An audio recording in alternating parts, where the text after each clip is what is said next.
Hi everybody. It's Movie the Podcast, and it's it's a day we all dreaded. It's the episode where we watched Star Wars Episode 1, The Phantom Menace. Right off the bat, everybody, the title for this movie fucking sucks. Like we should have known, we should have been tipped off because the title is terrible. The Phantom Menace, it's not great. It's It better is. than Attack of the Clones. Yeah. Well, yeah, that's really bad too. Because it's not really Attack of the Clones. It's discovery of and deployment of the clones that were there the whole time. Yeah, the Not an clones don't even outside attack force. till the end of the movie. Yeah, We don't yeah, even and see they and it. they're not like an opposing force at first anyway, which is weird. They're attacking the bad guys at the end of the second movie. Um yeah, these all these prequels have like titles like that book that Gog's friend wrote. Where it's because as I was typing it in to email you guys the link, I was like, wait, this is that. It's like Star Wars, episode one, the Phantom Menace. Star Wars: there is a specter haunting Europe. I mean, I think Also, Star like, Wars, is what giving everybody explosive diarrhea, right? Hey. most I realized something about this movie that every joke or everything we make fun of from all of the prequels come from this movie. Well, yeah. Well, I'll tell you why. Because can you remember a thing about the other two? Because I can't. I mean, Aside from the Death sand meme. sticks. yeah, I mean, I kind of still like three a little bit of them, I but really parts hate of it, three. like the thing is ultimately, and I know it's like a really silly thing and a dumb Star Wars artifact, but there's a part of me that still wants whatever Topher Grace's recut of the three movies is into one movie. Because I think the problem is there is one good movie with interesting things. It's just there's a bunch of garbage in between. I, Uh, I Yeah. will I will make an incredibly hot take. I think there's a good movie in this movie, or at least a passable movie, but there's like a lot of shit that needs to come out of it. Oh, I agree. yeah, I think, and because I was thinking just watching this, I was like, if this was cast differently, this movie is almost a hot Well, eight. well, I don't think it's me personally. I don't think it's casting. I think it's script. Well, The I script is think the horrendous. casting between Jake Lloyd I and the do agree with That's mother. that. that's a poor decision, broadly. You But need the kid and the mom who have the gravity of the it, second act of the story to Well, really feel like they my thing care. what? is, and I'm sure we'll get into it. My thing with the movie is like the parts where I start to like get into the movie, like he cannot sit still, and it has to cut back to like the most goofy, like Yeah.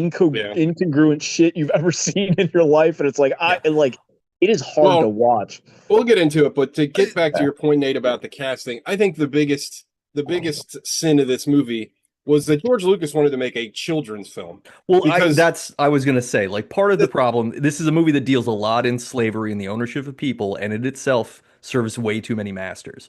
Like it does Yeah, not, it wants to nice. be, it's like a cool adult movie sometimes. as soon as he decided to make Anakin 8 years old, it like ruins the movie. As soon as he And then decided to have Jar Jar in the movie, it's ruined. but I think that's in service to that because if you watch Right. like a kids movie, you would have like the goofy cartoon character and the little kid.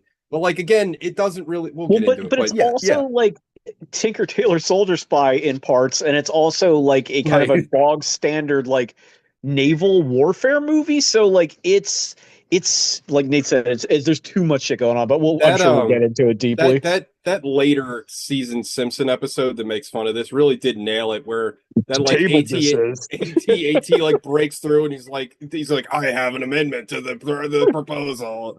Yeah, and Oh, that's where we get the table. I'm pretty sure that's why yeah. we all say it. Speaking of that, like I joined the DSA chapter here, and I go to all these meetings.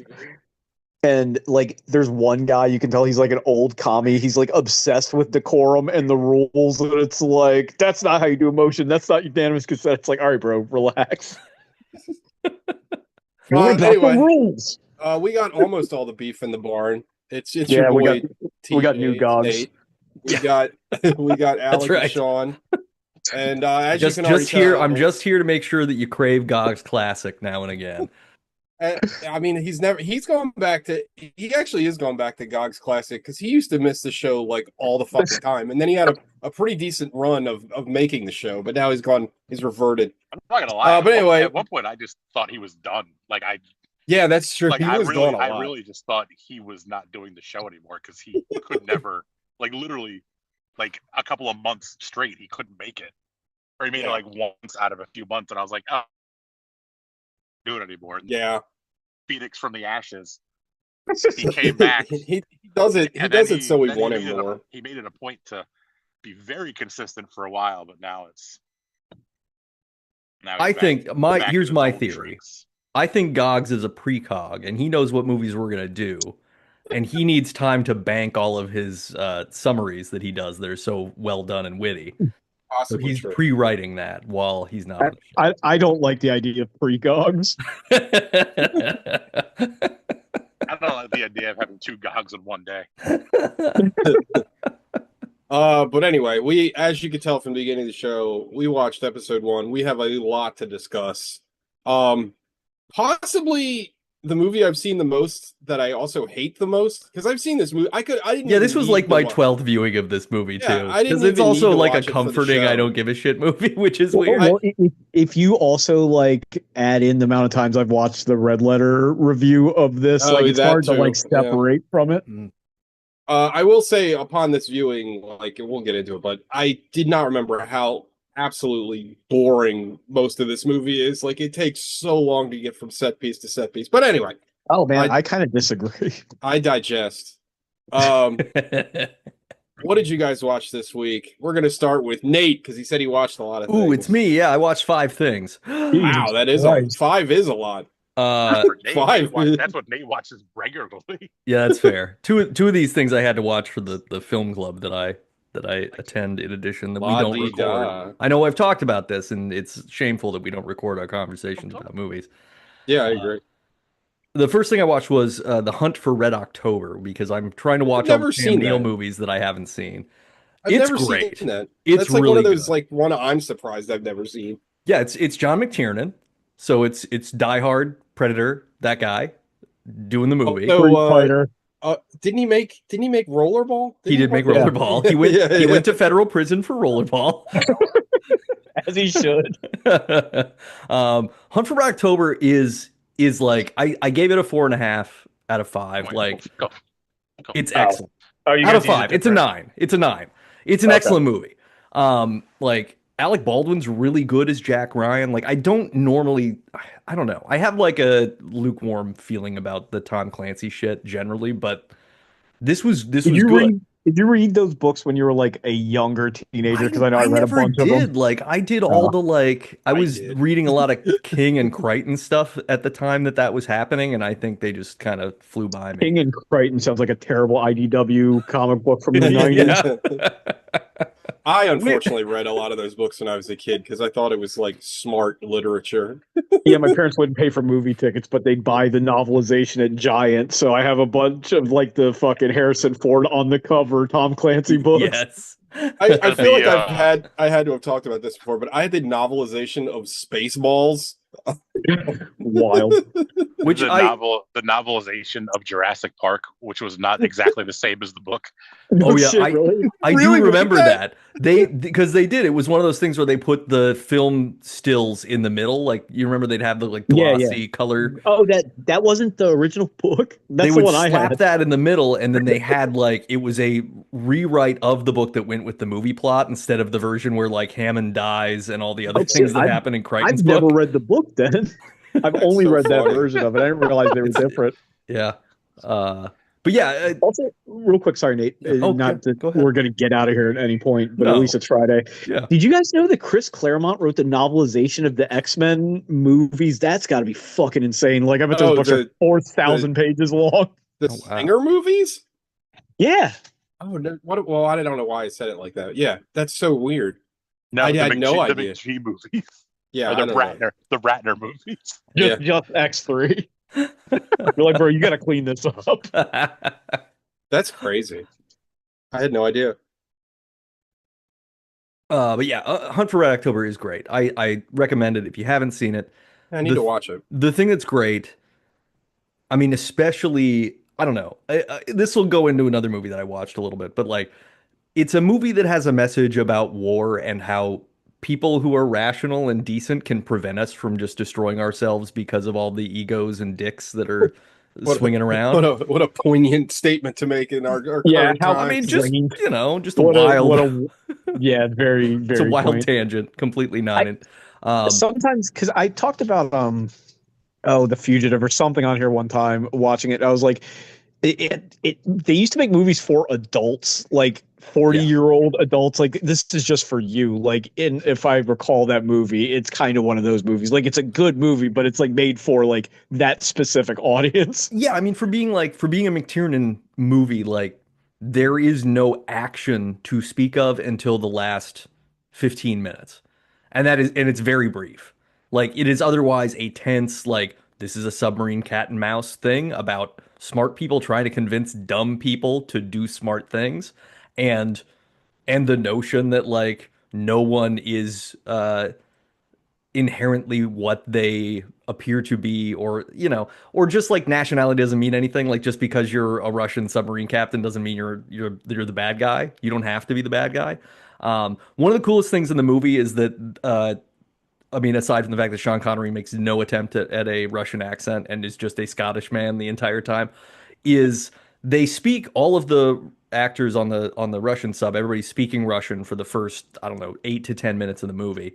And there's a Wow. scene where Connery is dealing with another Russian security officer, and they're having a conversation, and the conversation gets tense, and McTiernan zooms in on the security officer's mouth, and as he hits the point of pulling back the zoom, it just switches to English, and then we're not Oh, doing that's neat. subtitles for the rest of the movie until it's necessary for Alec Baldwin to show off that he knows Russian too, so that they can click. But it's like it's really cool, really thoughtful, really well done. Stellan Skarsgård is in it, which I was surprised. Like a young Stellan Skarsgård is like a hotshot submarine captain. Like there, it's just cool. It's just a cool Stellan movie. Skarsgård is I a guy I can't imagine young. Like no, yeah. yeah. I feel like he's looked like he does now for like 50 years. I didn't recognize him for the first three scenes, and I was like, wait, that is. It's just if you did the pull the skin back on the back of his Yeah. head thing. Um, A hair clip yeah, or a all chip clothespins. clip. um, yeah, so I recommend it. You should see that movie. It's really good. And I don't know. It might be my favorite Alec Baldwin movie too because he's legitimately a good actor in it. I was like, Trying to oh, think, it's like, kind of sad that he didn't get to what do more of these kinds of movies. what would be number two on that list? I'm like Outside struggling. Providence. Oh yeah, that's a Yeah, great yeah. one. Uh, I kind of uh, am fond of The Shadow, even though it's not a great yeah, no, movie. I mean, his performance in The Shadow is fun, and I wish that we would have gotten an Alec Baldwin Batman just for the sake of like, why not? We're Yeah. giving Batman to Val Kilmer. Give it to Alec Baldwin just for the hell of it. Why not? He would have been better in Batman and Robin than Clooney was, I think. Oh yeah. Uh, Absolutely. the second movie that I watched is My Old Ass, which is like a Canadian movie that I think Aubrey Alec Plaza's watched in that for 10 movie. minutes. Did you watch it, Alec? Yeah, Yeah. yeah, I saw that. It was Yeah. fine. It's cute, but yeah, it's also it's a movie where a girl she's gay and in her like late teens, she's getting ready to move away from home to go to the big city of Toronto to start her life. And so they do mushrooms, and during the mushroom trip, Aubrey Plaza shows up as her 39-year-old self. And Dogs would then hate the movie though because the two actresses don't look anything alike, so he'd be completely they lost. don't. It doesn't make a Does lot she of sense. did she go and start saying Crody all the time and like that fucking like horrendous Toronto On accent? on twos, my guy, my twos fam, whatever the fuck. That is the weirdest fucking accent. But like it ends up being this thing where she's like, "Hey, don't talk to Chad." And then this guy named Chad, of course, shows up, and the girl can't stay away from him. Do either of you think you're going to watch it? Do we No. think anybody who listens is going to watch it? Because I kind of want to talk No. about 0% fan. the plot. Go ahead. Okay, so the whole thing is Aubrey Plaza's don't talk to Chad. Then clearly she starts falling in love with Chad. One big criticism is she's identified as gay the entire movie. And the moment she meets this guy, she's like, I might be like bi or pan or whatever. And Right. then she's Yeah, like fully just dating a dude, which is a we all little saw weird from a, Chasing Amy. say What's again? that? Sure. I said we all saw Chasing Amy. That like that trope is horrendous. Yeah. Yeah. So it's that. then the other thing is that she's like, why did you want me to stay away from him? He's great. He's wonderful. Because I'm waiting the whole movie for like, oh, is he going to be bad somehow? Like, is he going to turn out to be trying to sabotage the family cranberry farm, which is also a subplot. Wait, Um, really? I mean, they just have a farm, and then it's like, hey, we're selling this because you don't care, and the girl's like, well, but I do care, and anyway, some of the structure of the movie is pretty fragile. The heiress to the ocean spray fortune. Yeah, ironically landlocked. Um, the the whole thing is that she's like, oh, Chad dies. And that's why she wanted her to stay away. So Aubrey Plaza, who's playing the 39-year-old version of this woman, it seems to be completely devastated about the death of this guy that she was dating in her teens, that maybe she dated for longer, but we don't know. The movie doesn't tell us. Like, I don't, Alec, I don't know if you got a read on it, because I don't feel like that they make it clear if they're like, did they get married and he died when they were blissful, or did he just die like 2 years later, or does he die in like 6 weeks? And she's like, and then she's just like, you can't do anything about it. It's like very hand waved. Like, there's no way to stop it.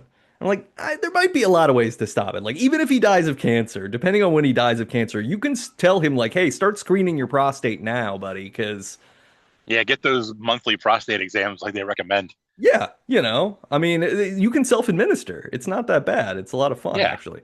They have ones that you can stick right to your bathroom wall, like to your shower wall. Yeah. So it's set up. Check yourself every day. It's set up like the later Terminator movies where you're just stuck in this like causality loop forever, like it can't be avoided. Yeah, well, because the movie's putting so much weight on this idea that like 39-year-old is broken because she's lost him and her life hasn't turned out the way she wanted. And teen her is like excited to love this guy so much that she has abandoned her sexual identity. And like, I mean, we've all been there. and then the movie's just like, and that's it. It's over. She's like, well, I choose to love him anyway. No one says, tell me what happens. We can try to avoid it, whatever. It's just like, there's your movie. Now, there are a couple moments, like, there's one conversation they have that worked for me because he's like, hey, when was the last time that you remember playing all day with your friends and like pretending that you were like riding your bikes and you were actually flying spaceships or whatever? Do you remember what day that was and when it all ended? And that is something I've thought about in my adulthood, is like when the moment was when I stopped being able to do like imagination stuff, Yeah, being where fun. where it became like, oh, now I just kind of fucking wait to drink enough to fall asleep or whatever. Not always that bad, but or just I like understand. playing a video game instead of being like, oh, cool, I can just conjure a world in my mind that's fun to live in.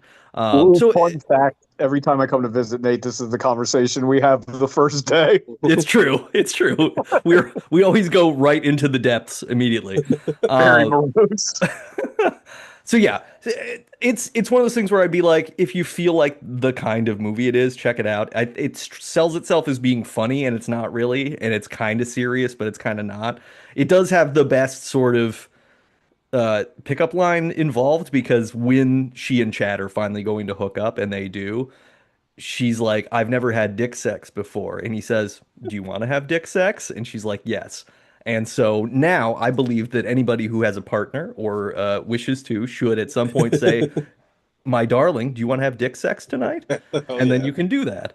The third thing that I watched is Christopher Nolan's Homer's The Odyssey, which was excellent. I all the negative reviews about the movie are either woke or this doesn't follow the epic poem to the letter the way that it should, and therefore is failing as a movie. I What Nolan does well in this is turn a poem that's about how Odysseus is a fucking badass and that's what people in Greece needed at the time, was like, we need a superhero. Here's our mythos.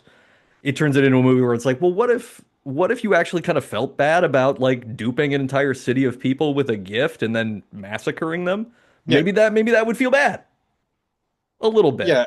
I get really tired of the argument of like, well, it's not like a faithful adaptation. One, I don't necessarily agree with that, because the thing is, and not to get like, that story in and of itself was like passed down and passed down and passed down, and they always did like iterations on it. So this is just another iteration on it. Like, Yeah. it's an adaptation.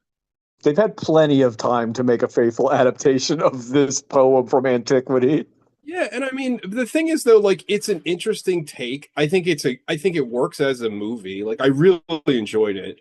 And I don't really care. Like I always bring this fucking comparison up, but it's like fucking Watchmen, right? Like that was like a quote unquote pretty accurate representation of the story, or like, they copied panels of the comic, but it sucked.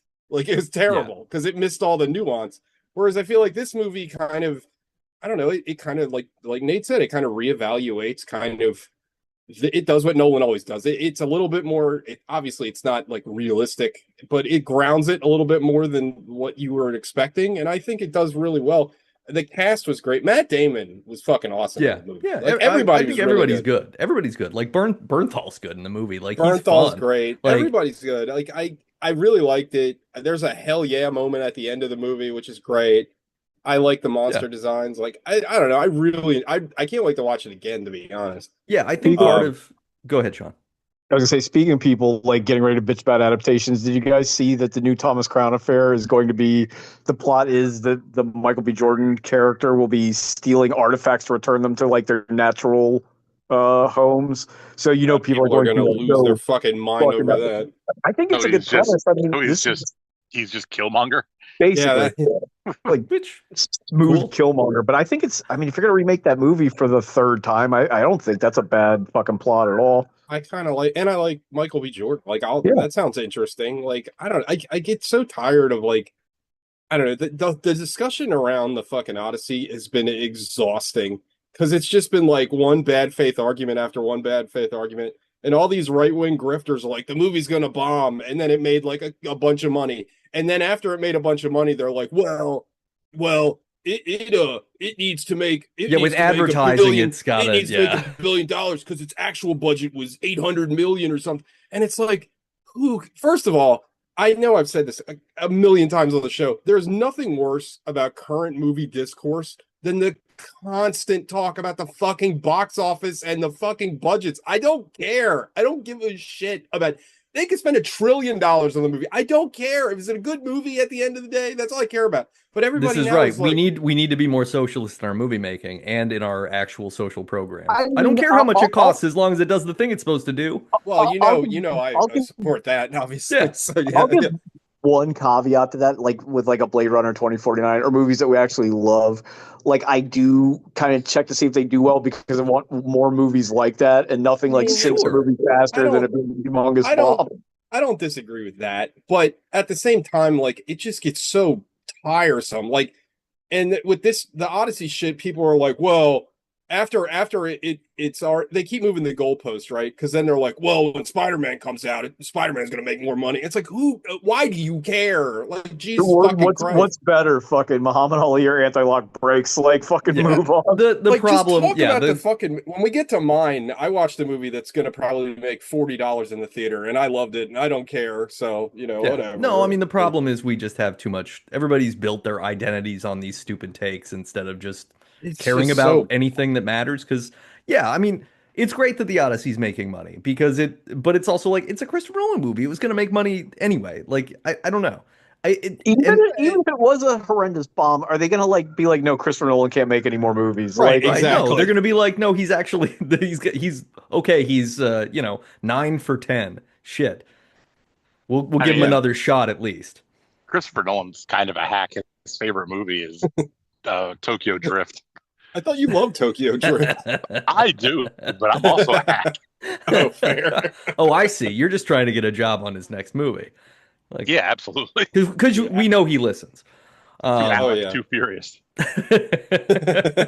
Would But yeah, watch. I just what I love about it is look, like the Odyssey, the poem is a mythology for antiquity, like Sean said.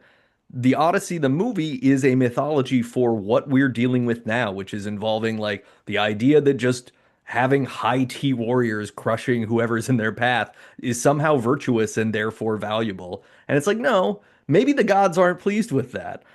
I think that they talk about a lot about Zeus's law in the movie, Yeah, which it's is like a not what it's huge. exactly called in the poem, I don't think, but it's a In the one poem, for one. it's called Prima Nocta.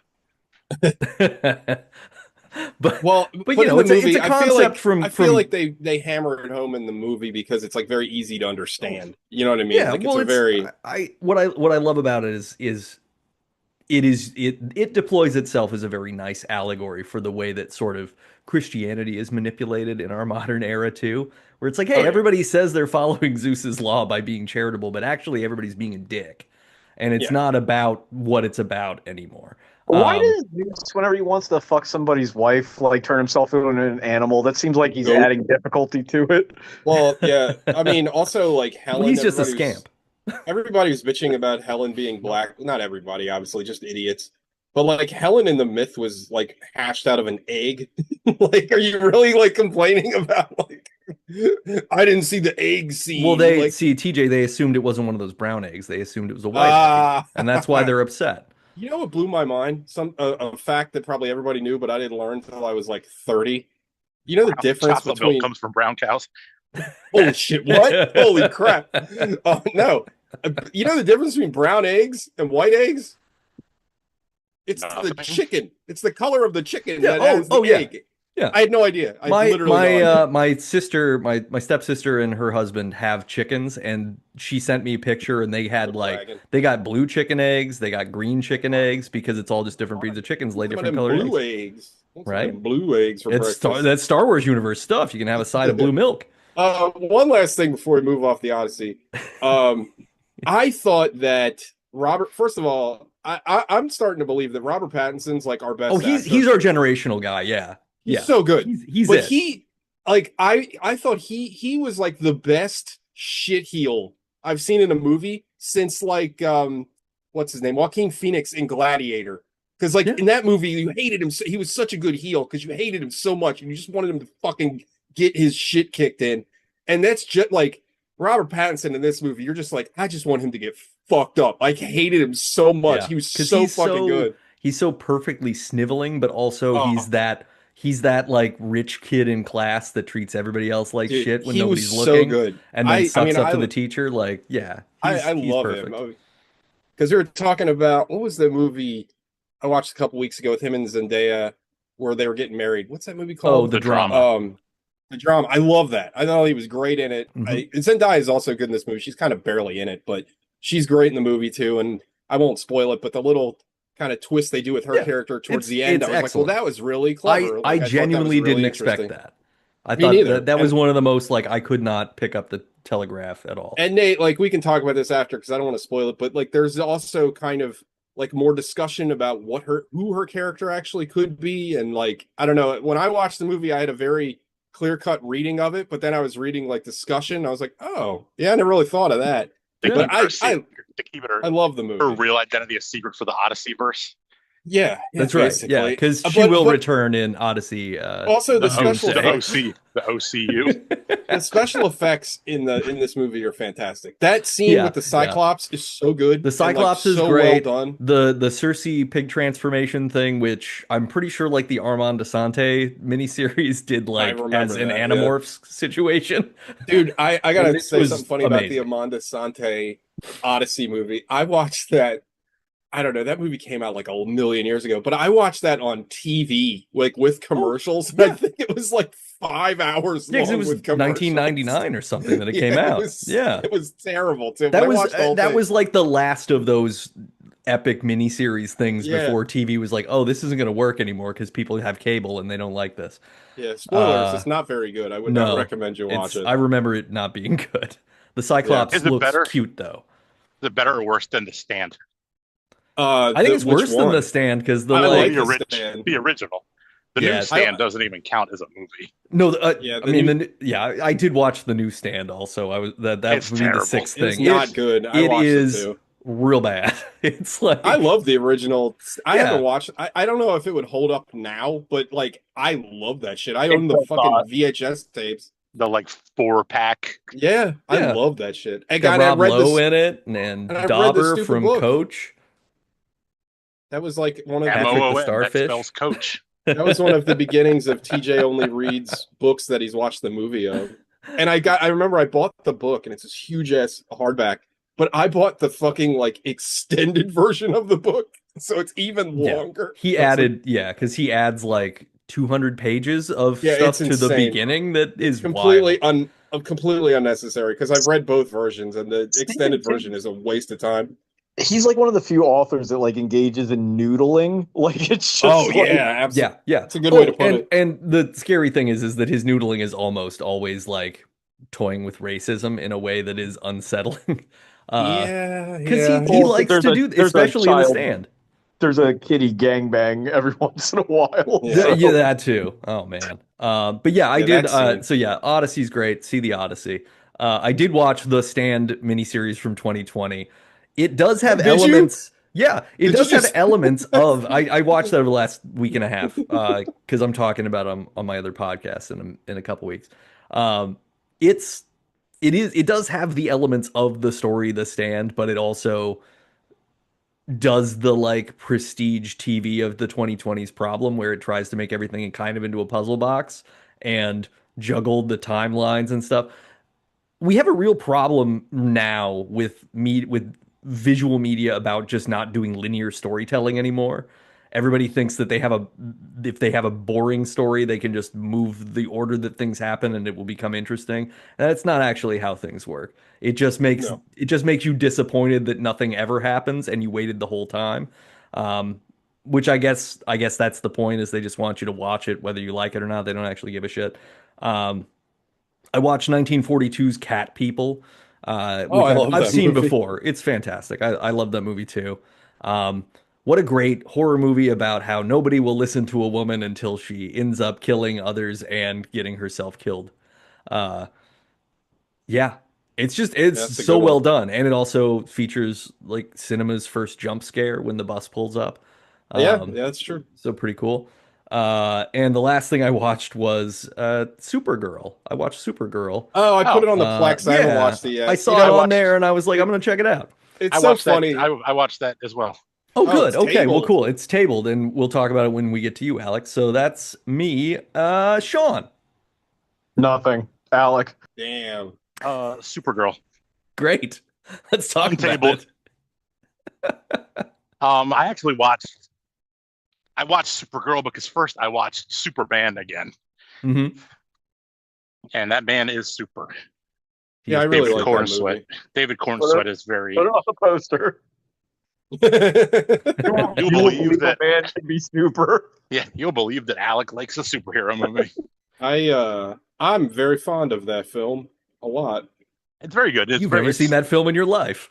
Yeah. I saw that movie twice in the theater. That's a Yeah, rarity for me. I yeah. really enjoyed that It movie a really is. lot. I don't know, like that. I mean, just the needle drop at the end gets me. And granted, I love that Teddy Bears song, so it would get me anyway. But Yeah. the way that everything comes together at the end, it's so emotionally And satisfying. that David Cornsweet is very charismatic and Yeah. like I don't know, they really struck gold with him. I feel like he's so good in the role. Like Well, like, it's one of the most recent times I've been emotional in a movie that I didn't expect to be. Also, Yeah, that lady throws Benjamin Netanyahu 10,000 oh stories. yeah. yeah. Also she's also incredibly hot. So that Yeah. also, killing Zionists and being hot just makes you even hotter. So how agreed. was Supergirl? I thought it was pretty good. Yeah. Yeah, I agree. I didn't. I think it's pretty good. It's not a It had gentleman's six. It's like a 6.5 to it had 7. lofty, not expectations, I guess, but Ambition. probably shouldn't. Yeah. Well, no, I don't know. Probably shouldn't have released it right after Superman. It does seem like it's an Probably should odd have given follow-up. a cooling off period with something else first. Um, but overall, I thought it was pretty good. Billy Alcock is good as Supergirl. Like I like her take on. I've never read the comic it's based off of. It's really good. I highly recommend it. So I read it. Woman of Tomorrow. Woman of Tomorrow. It's Tom King, and I forget the name of the artist, but the art is amazing. It's really good, and it's short. Like you'll finish it real fast. But I feel like I I'm highly like recommend it. I'm like one of the only people that's like pro Tom King most of the time. I feel Oh like the no, discourse about him I is like love really bad. Tom. I love Tom King. Well, people don't like him because he was like involved with the CIA. Like Oh, I he don't like that. No, you didn't know that? Like he was Oh. like legitimately involved with like the planning of the Iraq war. Like it's crazy or not Afghanistan. It's fucking insane. Oh, weird. Like Yeah.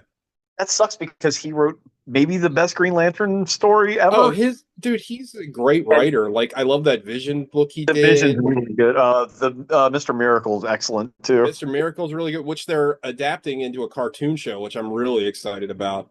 But he also wrote some really good Batman stuff. Like he's a great writer. Like yeah, personal politics aside, he's one of those guys where like I don't. Well, he's also kind of said that he like looks back on that time in his life and he's like regretful about it. But like whatever his personal politics are, I don't feel like they come through in his writing. Like I don't feel like his writing is like super right wing or anything. And also on Twitter, he's never like he's not like a Trump guy, so I don't know. But anyway, read Woman of Tomorrow. It's really really good.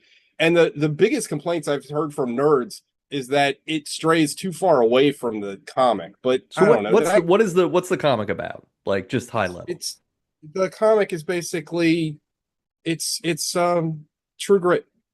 That's all it is. It's True Okay. Grit. It's Okay. basically True Grit. And Cool. Yeah, the movie does that. Supergirl is Rooster Cogburn. I saw what the villain looks like in the movie. In the comics, he's just like a guy. He just looks like a guy with red hair and a beard. In the And movie, he's in Mutant Football League. yeah, and they changed his character a little bit, but the thing about the comic that I wish they would have adapted, and I haven't seen the movie. I just seen the trailers and some clips. But like the one thing about the comic that really, again, the artwork, I can't remember the artist's name, but the art is so great and it's very colorful and it's like really like it's just beautiful.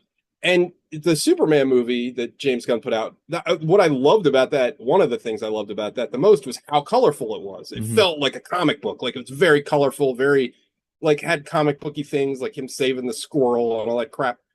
But like from what I understand, this is like kind of grim dark and it's not colorful at all. And it's like, I wish Yeah, you wouldn't have done that. it's kind of like a western. It's got that like Yeah. sepia Yeah, yeah. Well, they went It's for very tones yellow. over it. the True Grit thing, Um, yeah, But I like go I ahead. thought the villain was not the best.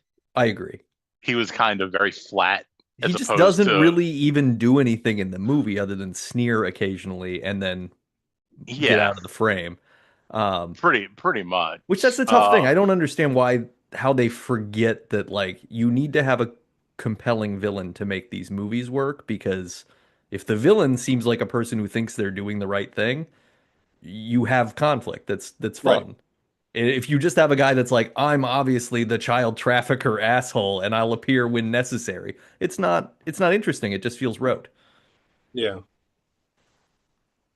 Um, yeah, I agree. I liked Lobo. I thought Jason Momoa was really good as Lobo. He Yeah, was a he's lot of he's fun. he's Is funny. he in it a lot? He's not in the comic at all, from what I remember. He's got a couple of Yeah, scenes. he's He's in it not for like he like doesn't 12 minutes overtake the maybe. movie, Yeah. That's but He's he's in a a few he's fair amount of scenes. time. yeah. Yeah, he's funny in each scene, and there's some really cool stuff with like the kryptonite and like the The different colored Suns. suns on the different planets and stuff like that. Yeah, Um, at one point in the comic, they go to a dinosaur planet, which I know why they didn't adapt that because the money. But Yeah. like, damn, it would have been cool if they did because that shit was wild. Yeah, that would have been cool. Yeah, they showed like the fall of Krypton, which was really cool. Is Superman in it? Yeah, he a is. little bit. Yeah, yeah. He's in it more than Captain America was in uh Homecoming, Oh, but okay. but less than Iron Man was in Homecoming. Okay, so very, yeah, not very much. Like, yeah, No, he's in a couple of scenes, but they're effective. Like they're well done scenes. And they don't feel like he's CG'd in there. It's like they actually got David Cornsweet I guess on I'll get set. around to watching it. It's funny because I couldn't motivate myself to go to the theater to watch it, and I put it on the Plex for a couple days. Like I need to watch this, and I'm like, nah. So I'll The watch it. and it's not that long either. I think it's only like an hour 40. You Yeah, sold yeah, me there. it's That's pretty quick. It's the pretty quick. highest selling point for any movie. I think like the Short. only thing that I feel like it's got I know I just mentioned this, but it does that asynchronous storytelling thing that doesn't quite work for me. Like it has a bit of a moment where it feels like the reveal ending stuff in Captain Marvel, where it's like, oh, Oh Supergirl's God. remembering that she wants to protect people and she's getting through her grief, whatever. Which is all good. Like it's not a bad thing. It Right. just feels like, oh, we could have started with the Krypton stuff instead of putting it in the middle of the movie or something. But Yeah, I don't I know. don't know. I'm like big on story structure shit because I have to think Well, about that all yeah. day. Well, I Uh, agree, but also the thing about one of the things that's like we talked about how this is a weird follow-up to Superman, but the other thing is that I want to say this is a rookie screenwriter that did this. It also seems kind of strange to like put like your, this the whole universe is kind of launching off the back of these two movies, and you give it to somebody that's never written a screenplay before. A little weird to me. Like, I don't know. I would have gotten like I feel like you should have gotten like a heavy hitter, or I feel like Gunn probably should have wrote it. I mean, Gunn's I mean, for capable. what it's worth, it does have fun like gun guardians energy around all the planets she goes to. The worlds feel very kind of fun, lived in, and that sort of Yeah. vibe. And there's like a little alien guy whose voice I recognize. Alec, do you remember who? It's Seth Rogen. Oh, Seth Rogen. That's right. Oh, he Okay. didn't. He never Well, laughed. He couldn't. I can't I do mean, it. the little guy is cute. He's They only in it for understand like that a having little couple of guys are fun. seconds. Yeah, He little looks guys. like Babu Frick from Oh, you love Babu Frick. Yeah, I do not, but he looks like Babu Frick from whatever movie that was. That was the Rise of Skywalker. The movie that doesn't I'm sure. exist. I'm sure somebody will pick that fucking movie at some point. I mean, technically, Ewan McGregor's in it in voice form, so we could Is he? watch it Is he? next. Uh, Is he in it? yeah, because at the end, when Daisy Ridley's like, Oh yeah, you're and they're right. like, Oh "You have God. the Force in you," and everybody gets a quick, You got the force now. You. yeah. You're the Force now, dog. Uh, anyway, yeah. Alec, what else did you watch? That was it. Just Superman and Supergirl. I happened to be watching Superman, and then I watched Superman, and then I just happened to look on the Plex, and then I have it filtered by most recent ad, and that was the most recent thing. I was like, oh, Yeah, I'll watch that. I wanted to watch Masters of the Universe too, but I didn't get around to it. that's on there too. That's also Been a on good Prime. That's on Prime already. already. I know, and I Yeah, saw that on their was like social in media. They're theaters like, for it's like the number 2 one movie on weeks. Prime. Like that's wild. Um, Yeah. but that's it. TJ? I watched two things. Two things. I'll start with the movie that I've seen before, but I haven't watched it in a while, so I figured I'd jump back into it. I watched I Saw the Devil, which is fantastic. Hell yeah. Korean movie. It stars, I can't remember any of their fucking names because I'm terrible at remembering names, but it's got the guy that was just in No Other Choice, the Chan Woo Park movie, the lead in that. And he was also the lead in the director of I Saw the Devil directed a movie called Bittersweet Life. It's the same lead actor in that. And then the bad guy is the guy that played Ode Sue in Old Boy. And it's just an incredible movie. One, like, I think something that doesn't get talked about enough in this movie, because everybody always focuses on how fucked up the movie is, because it is fucked up, but like the movie looks amazing. Like the visuals in this movie are just The it's whole shot. opening in the snow, Oh, it's that so good. right? The tire and all that shit. Yeah, it's Yeah. so good. It looks so fucking good. Everything in this movie is framed like perfectly, and it's just I don't know, it's just amazing.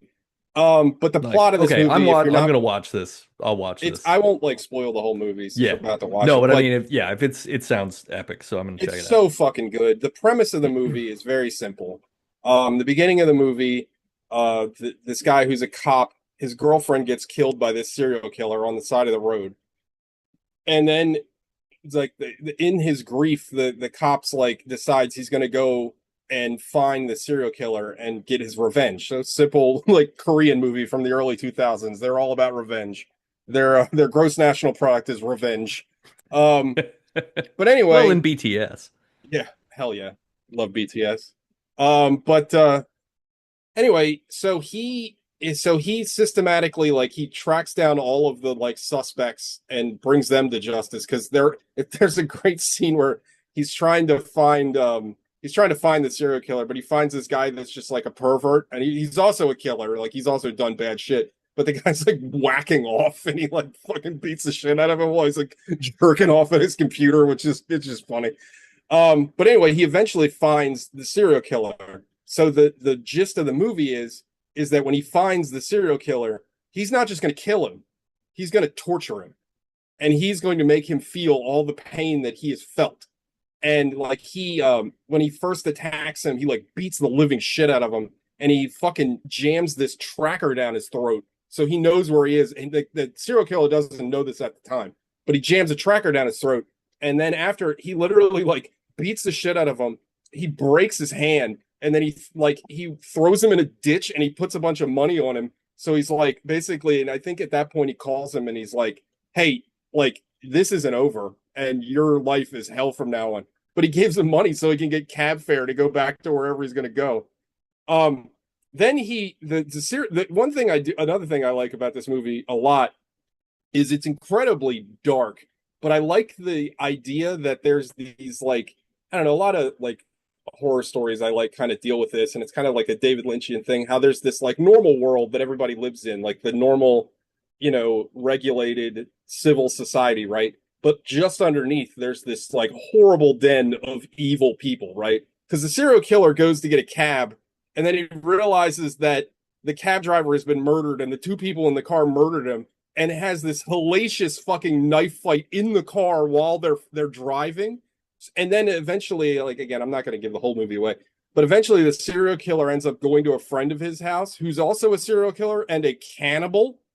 And it's just so casually, it's so casually done. But I just like the idea that you have like normal society, but then you have this just like rogues gallery of just the most evil people. And the cannibal guy, there's this sequence where like he runs out of fucking people meat, and he's like, "Oh, I'm out of meat," and then he just goes into this fucking cage, and he's got a woman that's locked up in there, and he just drags her by a chain. It's like, holy shit! Like it's just so fucking dark. But I don't want to give the whole movie away, because I'll just say that like the cop's plan doesn't work out because it was hubris, and then it just keeps going, and then like I don't know, it's kind of like the Nietzschean thing of like, you stare into the void too long, the void overtakes you kind of thing. It's a great movie. The performances are wonderful.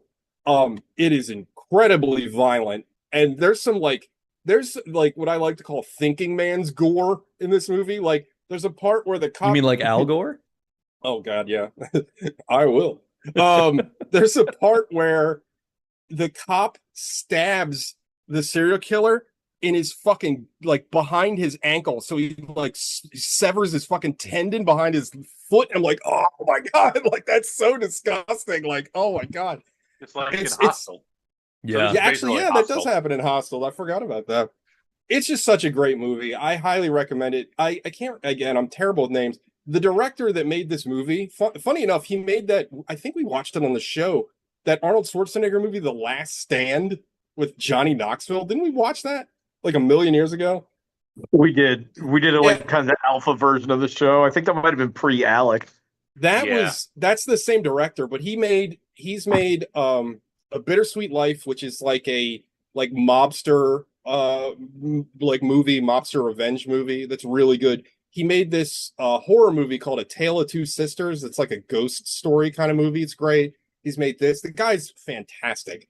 But I can't recommend I Saw the Devil enough. It's amazing. Nate, I think you'll really like Yeah, it. yeah. I mean, just the escalations you described in the way that It's the story goes sounds well, and again, excellent. like I feel like divorced from all the horribleness and violence, like the visual language of the film is just so beautiful. It's shot so well. Big fan of that. Well, and that's The the other thing thing, that, yeah, that's the thing that gets lost a lot in movies now is that, like, hey, part of what's interesting about movies is you can make something horrible look beautiful with a well, movie yeah, and cause the dissonance in watching it. So you're like, well, ugh, I feel and weird. from a direction standpoint, the fight in the cab that he has, like the knife fight in the cab, is shot so well because it's like they're in this tiny confined space, but they end up like doing this kind of 360 motion with while they're fighting, and it just looks so cool. And I love to know like how they achieve that shot because they're in a moving car, but it just looks like they must have this crazy like rig to like spin around the camera or spin around the car. It looks amazing. It's a great movie. Nice. Great movie. I watched another great movie that everyone hates, but I love it. I watched the new Nicholas Winding Refn movie. Also, I listened to an interview with him. It is pronounced Winding. I thought it was Winding. Gogs was Uh, making fun of him the whole time, and he got it right. well, I used to call him Winding, like it was a joke, but it is Winding. So it's close to that. I was like Winding like the Windows font. But I watched Nicholas Winding Refn's new film, Her Private Hell, starring Sophie Thatcher and some hot Asian guy who I can't remember his name. It's Charles something, but I fucking love this movie like a lot. I thought this movie was incredible. But it is, oh my God, the reaction to this movie, man. Like people flat out hate this movie. They're like, it doesn't make any sense. It's boring. I'm like, I don't get any of that. Like, it's weird as shit. It's all vibes. It's very like A worse reaction than Only God Forgives. it's very similar, I would say. But I would say that Only God Forgives is it's a much more Only God Forgives is fucked up, but it's a much more A to B kind of movie. Like it's weird, but it's not like it's super weird. It's Obviously, not, like, stuff with inaccessible. It's just yeah, off. I mean, obviously, like the metaphor with the cops and stuff is kind of weird when you think about it, but like I feel like as you watch the movie, you understand what's going on. This movie is just off the rails. Like it's fucking weird. The setting is weird. Like it feels dreamy and kind of spaced out the entire time. It's got this. It's a you know as much as I made fun of like what was that fucking movie I didn't like that the Last Night in Soho that what's his name made Scott Pilgrim guy where that Michael was Cera. no the director oh my god Edgar Wright. Edgar Yeah, Wright there you go. that was Edgar Wright's like homage to Giallo like 70s Euro horror Giallo movies like Dario Argento movies and I didn't like it because I just felt like it didn't feel like genuine. It just felt like he just tried to copy like shots from Argento and it didn't feel like organic. It just felt like, oh, this is kind of what it looks like. This felt like genuinely like somebody that was inspired by that stuff and not just trying to make like a replica of it, if that makes any sense. But I fucking love this movie. It is super weird. The plot is kind of not there. This is a vibes based movie all day long. It lives and dies on its visuals. Refn loves to shoot pretty people, like because this whole movie is just like hot people doing weird shit. Like that's the whole movie. But I fucking adored it. I somehow there's already a good copy on the internet. It's on the Plex. But I fucking loved it. I thought the score was really interesting because it has this kind of classical movie score that kind of juxtaposes like the style of the movie, but I thought it was really interesting. It's got like a kind of symphonic score that I thought was really cool. But I loved it. I loved every minute of it. I thought it was wild, and it's the kind of movie that it kind of like in the vein of like a Mulholland Drive, where like when it's over, I love thinking about like what the movie was actually trying to say. Like I have like my theories on like what it's about. Generally, I think it's about how like men abuse women and how specifically like the role of fathers and daughters, like that's kind of a big theme in the movie. But I loved it to death. It's one of my favorite movies this year, and I just like Refn is a guy that you either love or hate, and I love him. Like keep making this weird self-indulgent bullshit because I eat it up like pudding. I just give me more because I walked out of that theater and I was like, damn, that was fucking awesome. And I was like, no one is gonna like this fucking movie. But I fucking loved it. I can't say enough good things about it. Like there's this because the main characters are all actresses. And at one point they're making a movie. And there's this weird sequence in the middle where they're like in this like 60s science fiction movie and they're like in a spaceship and they look like they're in like what's the style like Taki Dotsu, the Power Rangers style or whatever. So they're in those kind of like 60s outfits with like the little skirts and like laser guns and I was like, oh my god, just yeah, nom. Like I love this. It's so fucking weird. Is it like yeah, is it thematically similar or like related to like Neon Demon since they're all actresses instead of models? I mean, it's sort of it has like I mean, I feel like they're both kind of like to make another David Lynch comparison, like in the way that like Lost Highway, Mulholland Drive, and Inland Empire are all kind of about like how Hollywood like chews you up and spits you out. Like that's I feel like he's kind of dealing with that with with Neon Demon in this. Like this is I got a lot more abstract, but I definitely feel like they feel like they're like part of a piece. You know what I mean? Like they come together thematically. But Sean, you'll really, if you don't like this, I'll be shocked. But You and I I don't will know. be the only people that like this movie. But I'll watch it. It sounds interesting to me. I fucking loved it, and like it's just so fucking out there. Also, it's like there's barely any characters in it. It's like there's like 4 characters in the whole movie. Like it's very small. The whole movie feels a bit Funny with like the shakeup of the show and Gogs being out. Like the art ho contingent has overpowered like the other contingent on the show. The movie dipshits. Yeah. Dipshits, just like non-art hose. like Alec, God bless you, but you would absolutely hate this movie. I would never ask you to watch this movie. What if he gave it a 9? What if he was like, I thought they were hot? I mean, I will say that like I have been wrong about Alec's tastes like over and over and over again. And if he liked this, I would be absolutely floored. Also, Sophie Thatcher, if we're talking about hot women, that goddamn, like I'd cut my hand off. Like she's so incredibly hot.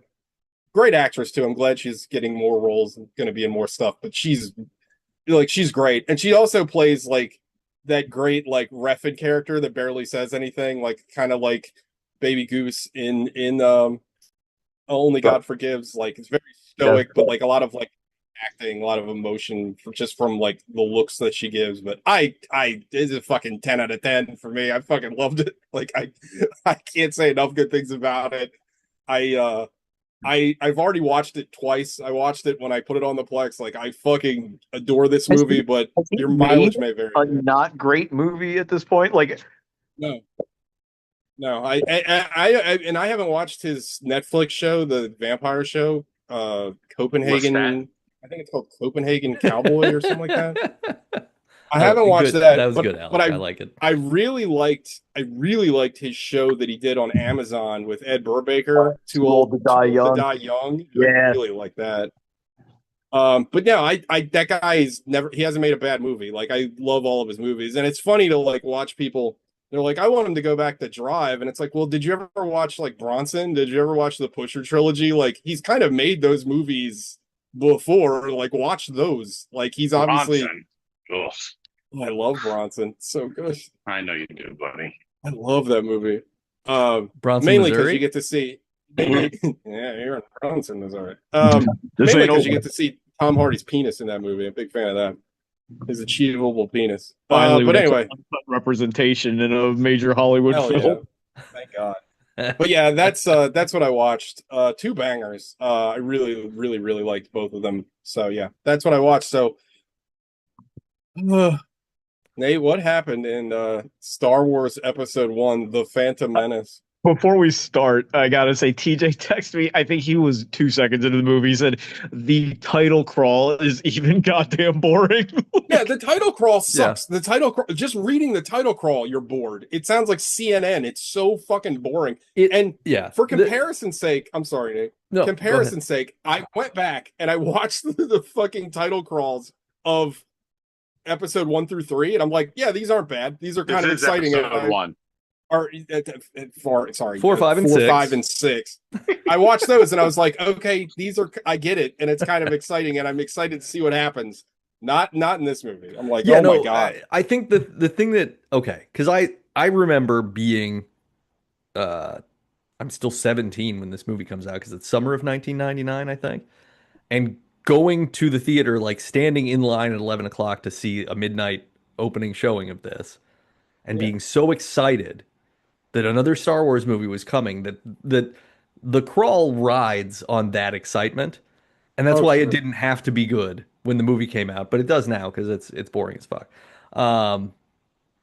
Look, there's a galaxy, and the Trade Federation is blockading the planet of Naboo. They're doing it illegally.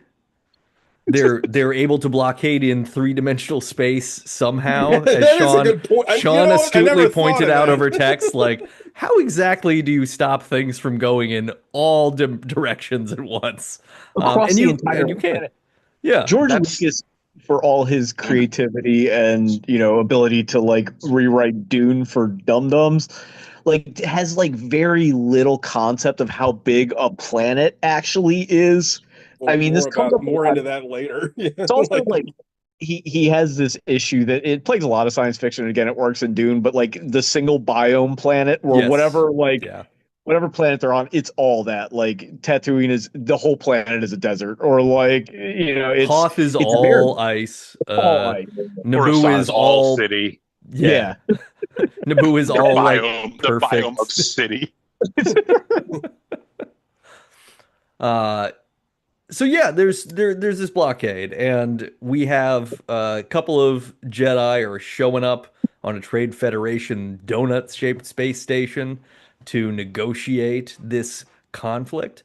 So they're kind of like, I guess, Jared Kushner and whoever else we send to shit. Yeah, it's Kushner and Vance going in to try to solve this international problem. And I've read a lot of like EU Star Wars shit before this came out, right? And afterwards.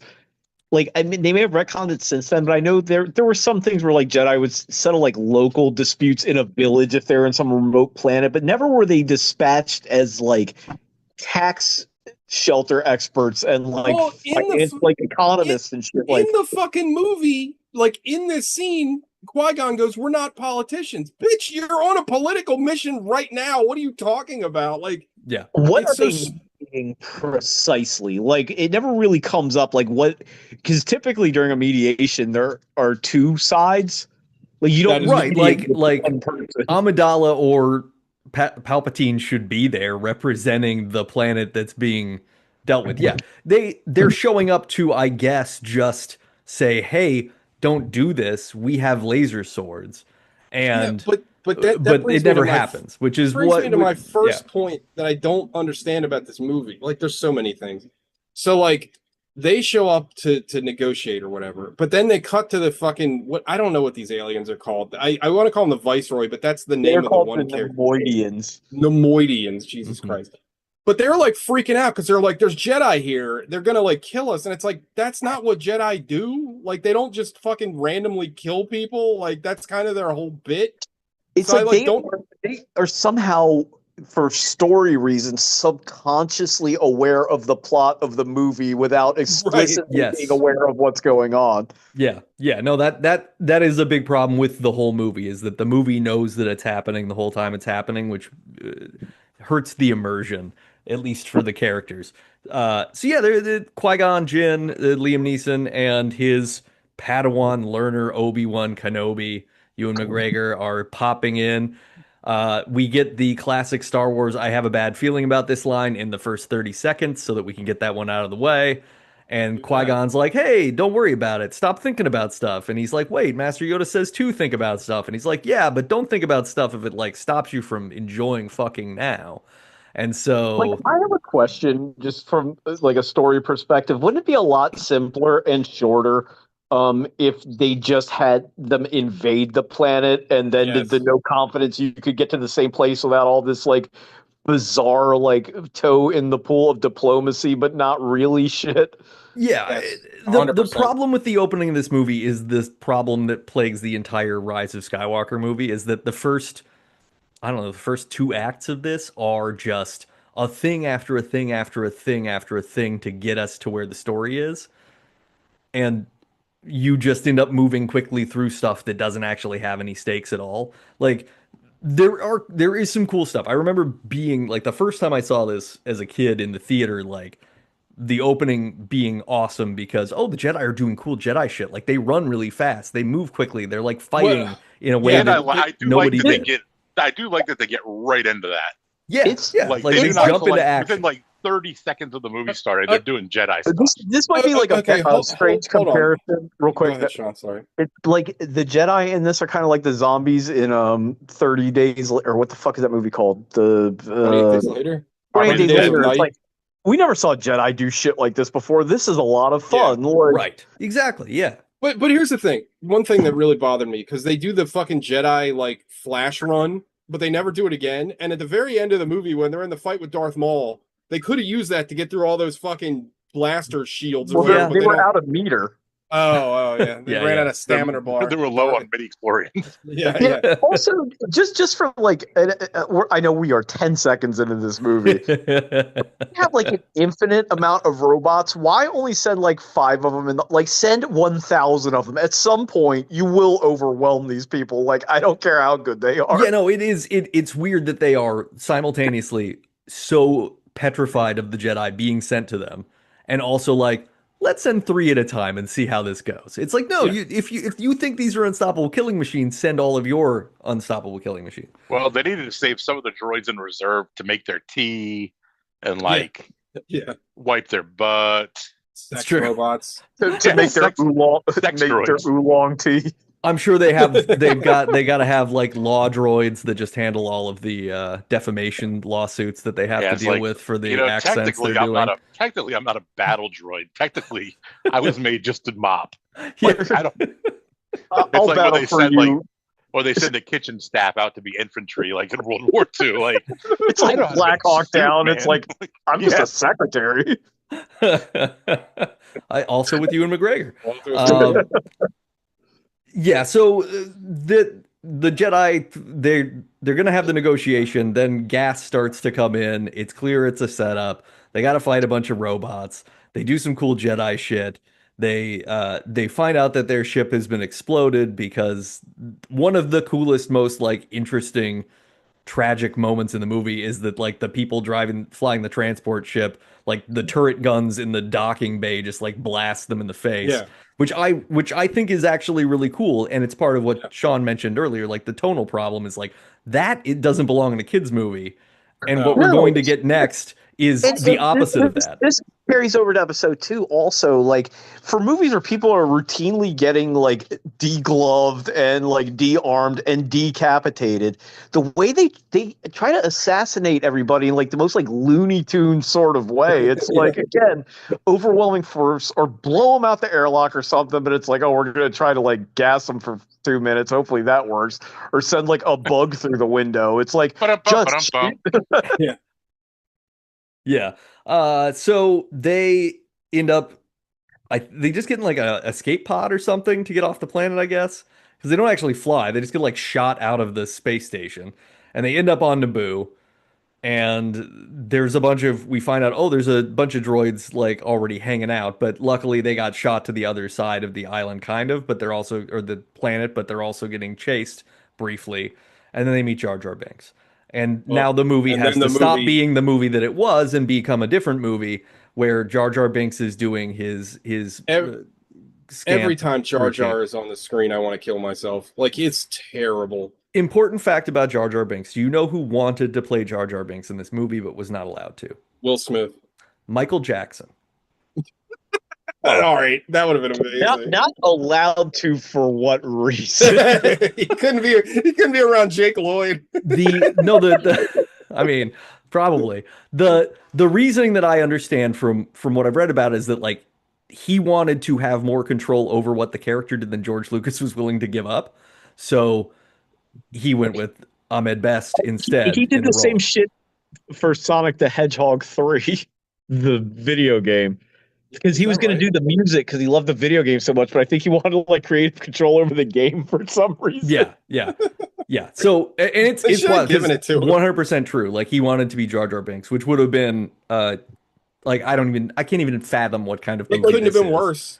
It's, You know, well, I said it in text and I'll say it again just for the benefit of our audience. But you know, there was this thing with Ahmed Best where everybody was like, you know, he went on this tour like after I think the last trilogy came out, and he was like, oh, you know, like people were giving me death threats and all this shit, but everybody's like, oh, but Ahmed Best is great. No, he deserved all those death threats. Like that character sucks. I hate him, and I hate he should have just walked out of the recording booth. I'm sorry, this character fucking sucks. And then like we'll get into it later. When you got fucking Jake Lloyd and Jar Jar in the same scene, oh my god! If there was a revolver in the room, I mean, I wouldn't have come out. I mean, it would just been over. Just like that Mission to Burma song. yeah. And then I reached for my revolver. Yeah. So Yeah, like it's a great song. I guess I never. Covered by Moby. Yeah, you know what? It's the best Moby song too. The That is cover of that true. Mission Burma song. I didn't realize how big Jar Jar was. I guess until I watched this movie. Like he's like colossal. He's like what 8 or 9 feet tall. Yeah, because Yeah, he's taller than Liam Neeson, and Liam Neeson is six it's like six. 6'3" or oh, he's six He's six. I don't know. He's big. He's big. He's a Yeah. big dude. Like Also, like I know, like it's early 2000s, and I will say overall, I think the VFX in this movie are pretty good and hold up for the most part. There is a scene in the Gungan battle later where I wanted to screenshot it, but there's a tank, like one of the big droid tanks they have, and the like textures didn't load in on it, and I can't believe they didn't catch that netting because it just looks like smooth. It looks like a PS1 game before the Like the textures draw went. distance is fucked up. It looks yeah. so fucked up, but overall the VFX are pretty good. But Jar Jar looks like real bad, especially Yeah. in like scenes where he's around other people. Well, Like because when they're shooting the movie, Ahmed Best is standing there with he has a Yeah, backpack with a I've stick seen and the a tennis pictures, ball on it, yeah. and you have to talk to the tennis ball, Well, and you no one can tell do that. you can tell Ewan McGregor has no clue what to do with it because every time he has to speak to him, there's one where they're kind of standing like almost in profile with one another, and he's supposed to be kind of looking over his shoulder at him, and I don't know what he's looking at, but it's like super distracting. Well, the other thing that I like, hate about Jar Jar, besides like all the shit he says, is that like every scene he's in, he's got to be doing something. Like Mhm. he's always got to like button a scene with like They poochied him in a or way that something. we Yeah. didn't need him. Like It's a nobody's fucking asking where Jar Zoidberg, Jar is. the Harold Zoid School of Film Acting. It's like, oh, throw a pie over there. Um, Yeah. Also, like, I'm glad that this movie exists just because, like, one of the funniest things I've ever seen is there's a behind the scenes where George Lucas can't decide what the Gungans are called. So, like, he, like, Gungans. alternately calls them Goongas. I Yeah. just remember all the like the stuff with Lucas where he's like, the script's finally done, and it's like you spent all this time on this. This is what you were cooking up. Like, goddamn. Like 20 years. Yeah. I mean, I remember being disappointed in the theater again at 17, seeing this when Jar Jar didn't go away. Because there's no earned story aspect to this. Yeah. He saves him by mistake, and then for some reason it's just like, okay, he's gonna tag along, I guess, but why? Well, because Why? they have to have a Chewbacca. Like, it's even the same setup. No, It's like he it owes him a is the life life debt. debt. Yeah. Yeah. It's just this kicks off the most boring part of the movie because now Oh they my go God. immediately, they go to the Gungan whatever All right, hold on, underwater hold on. city. I have to touch I have to touch on this because it bothered it's I've watched this 1,000 times. It's never bothered me before. So Jar Jar's like, you got to go down to see like King Gungan or whatever. Mhm. Boss Nass. How did I Boss forget Nass, his name? yeah. Thank you. I needed that every fucking scene. Also, But they go. what is Boss Nass? Is he the only one of those things in the Goonga civilization? Yeah, he's it's like a fish, it's he's like a fish person. it's like a queen bee thing where they just like feed him some kind of jelly and you get fat and you become the leader. I want that scene where he's like birthing all of the other Gungans. But no, when they so like Jar Jar's like, you got to go to the underwater city to meet Boss Nass or whatever. So like, all right, and they're in these big fucking heavy ass Jedi robes, and they just like swim like 40 meters under the water. Yeah. Just with their fucking robes. Like, why would you Nothing's swim with, easier like, to swim in than wool. why the fuck would you have like 40 pounds of extra weight? Like, I know it's stupid, but like, take that shit off. Like, Well, then why wouldn't you again, when you've shown the Jedi can run really fast, why wouldn't you just make them speed swim? Or so that there's why don't something. you just Why cut does this part out of the movie? Yeah, You well, could this just cut this it- just shouldn't be in the movie because it You sucks. could just cut it Yeah. out completely, or have fucking Jar Jar bring up some sort of like pod or some shit that they could go down in. The thing that's like really like really cuttable about this is the only reason that the Goongas are in the movie is so they can have like a side fight while the rest of the shit is going on, which you Yeah. could just like allude to like shit going on outside. It like we'll talk about when we get there, but they keep cutting back to like fucking Jar Joe Biden slapping his dick around, and like it like kills the movie dead every Yeah, time they go to absolutely. it, and it amounts to absolutely nothing. Yeah, no, it is all supposed to be comic beats that aren't funny. And this part especially, it's like, okay, let's establish. So we're gonna go down there. Now we're in this underwater area where the entire environment is CG, which is probably why it's happening. Because George is like, I want an entirely CG environment. So then it's the third scene now in this movie in the first 20 minutes where people are standing in front of other people starting a conversation, and that is the sole amount of action in the scene. Well, Get And they ready for talk. that. Get ready for that in the rest of the trilogy too. well, Like this is Yeah. also weirdly like the fastest boring movie I've ever seen. Oh yeah. It's not slow, but it is bad. No, it's a well-paced sequence of scenes where people stand around and occasionally some cool shit happens. Like, but so to your all they have point to do about is, oh, go ahead. Yeah.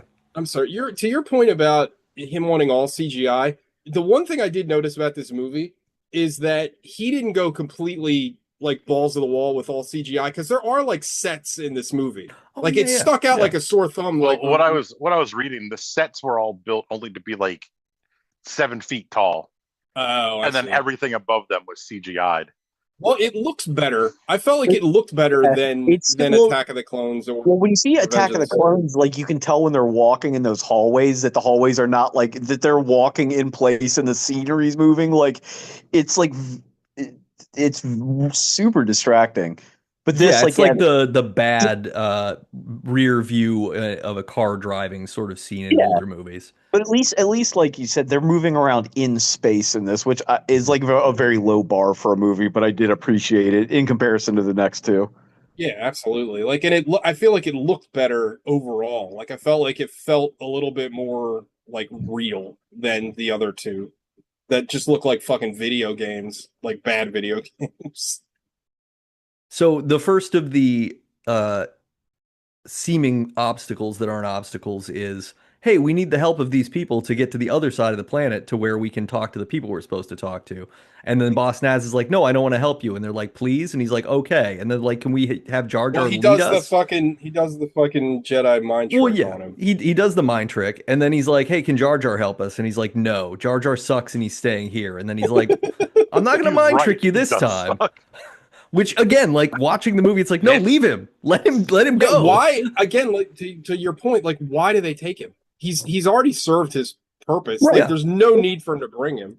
You've already established that like they have like no community or ties to the other side of the planet, so it's not even a situation where it's like we got to take somebody that knows the locals or something. You know what I mean? Which Like, that like, would have been something. You know, a better movie, because they kind of hint at this, but the movie is incompetent. A better movie is like when Jar Jar shows up in like People World, like they're like, what the fuck is that Gungan doing here? You know, there'd be some kind of like Yeah. discrimination. Like that's kind of interesting. But they don't Yeah. ever touch on any of that. Like everybody's very like, well, I know nonplussed doesn't actually mean it the way we use it, but everybody's like kind of nonplussed about everything. Yeah. oh yeah. Yeah. So then he's just Boss Nass isn't gonna let him take Jar Jar, who they don't really need, but who they want for plot convenience. And then he's like, hey, He so also may have caused a nuclear disaster at some point. yeah, they allude to the fact that Jar Jar got exiled because he probably killed a bunch of people. And so He's so bad. How But yeah, rude. and then instead of doing another Jedi mind trick to get what he wants, he's like, "Hey, actually, I did save his life, so he owes me what you guys call a life debt," which is one of the of Liam Neeson's career line reads, probably the worst.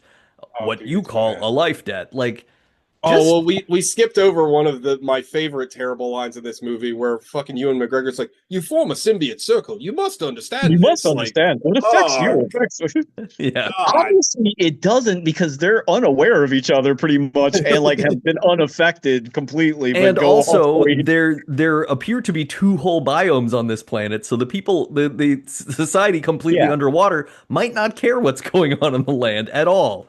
They might have different sources of everything. So anyway, they get his help, and then we have a boring sequence where they have to go through the planet core, which is an all CG thing where No. literally The planet core. Is that really the safest way to do this? it's the most direct.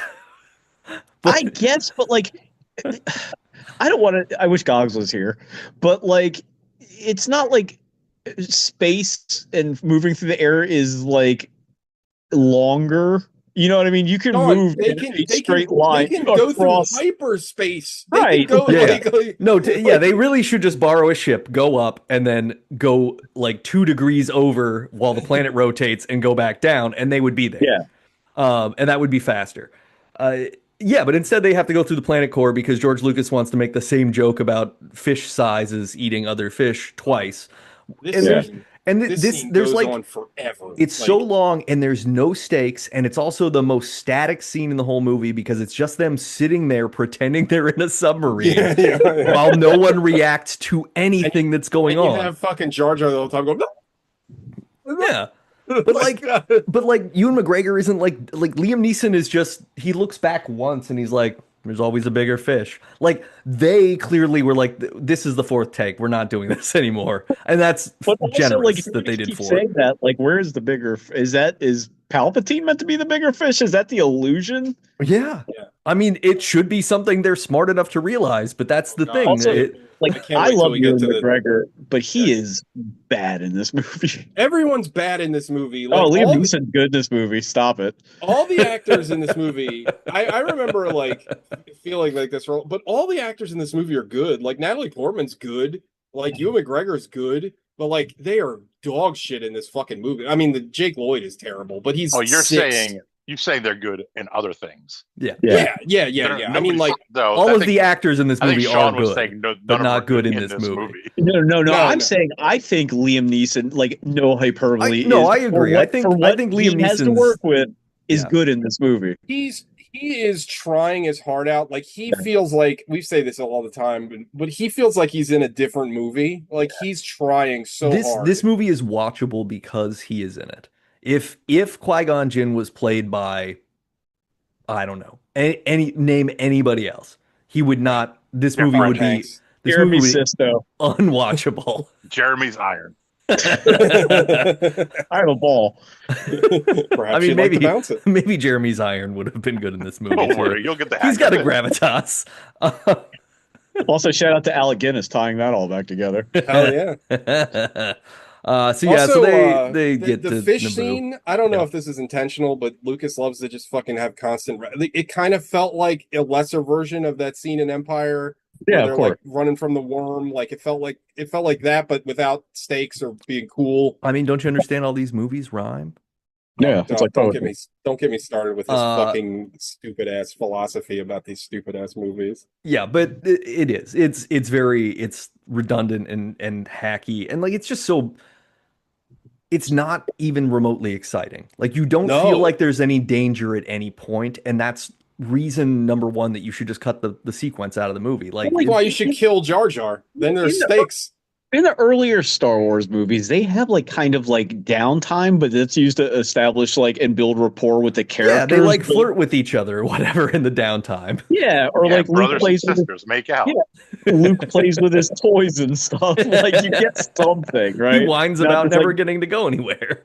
like Nate said, it's like fucking C Lab. The thing's just kind of like floating by on a cellar while they're mumbling about the pro shop. Yeah, I think a big problem with this movie in general is that it doesn't know who the lead is and it can't figure it That's out. a good point. Yeah, Like, that's a real good point. The things You know, that work about 4, 5, and 6 is that like you have 3 leads and they all have some sort of different energy, so they rub against each other. And this Well, movie has 2 people who inherently agree with each other. One guy who doesn't factor into anything meaningfully because he's just comic relief, and a queen who is kind of there to be there but doesn't connect with anybody outside of the child who doesn't feel like Well, he's in the yeah, movie at but- all. but here again though, is Oh, go the ahead, lead Sean. of the movie. I was just about to say, Yeah, is he's the lead of the supposed to movie. be, but That- you don't. he's That's not why you just- don't cast a I fucking was just 8-year-old about kid. to say that the problem is that Anakin, arguably, I'd say in the grand scheme of things, obviously, Anakin and Padme are the 2 most important characters, and they're terrible. You don't identify with them at all, Yeah. and the whole concept, like Lucas, again, like casting, I still think the biggest crime of this movie, again, is making Anakin 7 or whatever he is. It's stupid and it doesn't make any sense. But it also doesn't make any sense because this movie should have started with Anakin, right? Like it makes more sense. It's Anakin's movie. Like really the trilogy, if you think about it, is all about Anakin's like, his innocence and then his fall to darkness or whatever. the movie should have been about Anakin, but they start with all this Trade Federation shit Right. and Well, the because Jedi, and again, like, he thinks that he's doing the rhyming thing where Star Wars started with just the droids fucking around for 20 minutes and well, it yeah, was interesting and then Luke gets introduced. But the problem is like this isn't novel. This is confusing as to who I'm supposed to care about in the movie. Like yeah, I most exactly. care about Qui-Gon being cool, and then the Yeah. Jedi stop doing cool things for the part of the movie, and I'm like, what is this movie even about now? And then by the It's time a we mess. get to Tatooine, it's like, oh, so it's just this kid, and he's not even inflecting the lines well Like 80% of the time. you can have the Trade Federation negotiation in the beginning, and then they just escape directly to Tatooine, and then just There cut you back to the go. shit on Naboo if you want to. You know what I mean? Like we don't have to. It's like the beginning of Birdemic where the guy drives to the gas station in real time. It's like just get past it. Yeah, we have filming language for this. Just let's go. But in that, So they just had to stretch out the runtime of the movie. Oh, Yeah, because he didn't yeah. have it wasn't feature length. Yeah. So they get through the planet core. The planet The core. planet, the planet core. They get to the planet core Boss and Nass is over here doing the monster mash.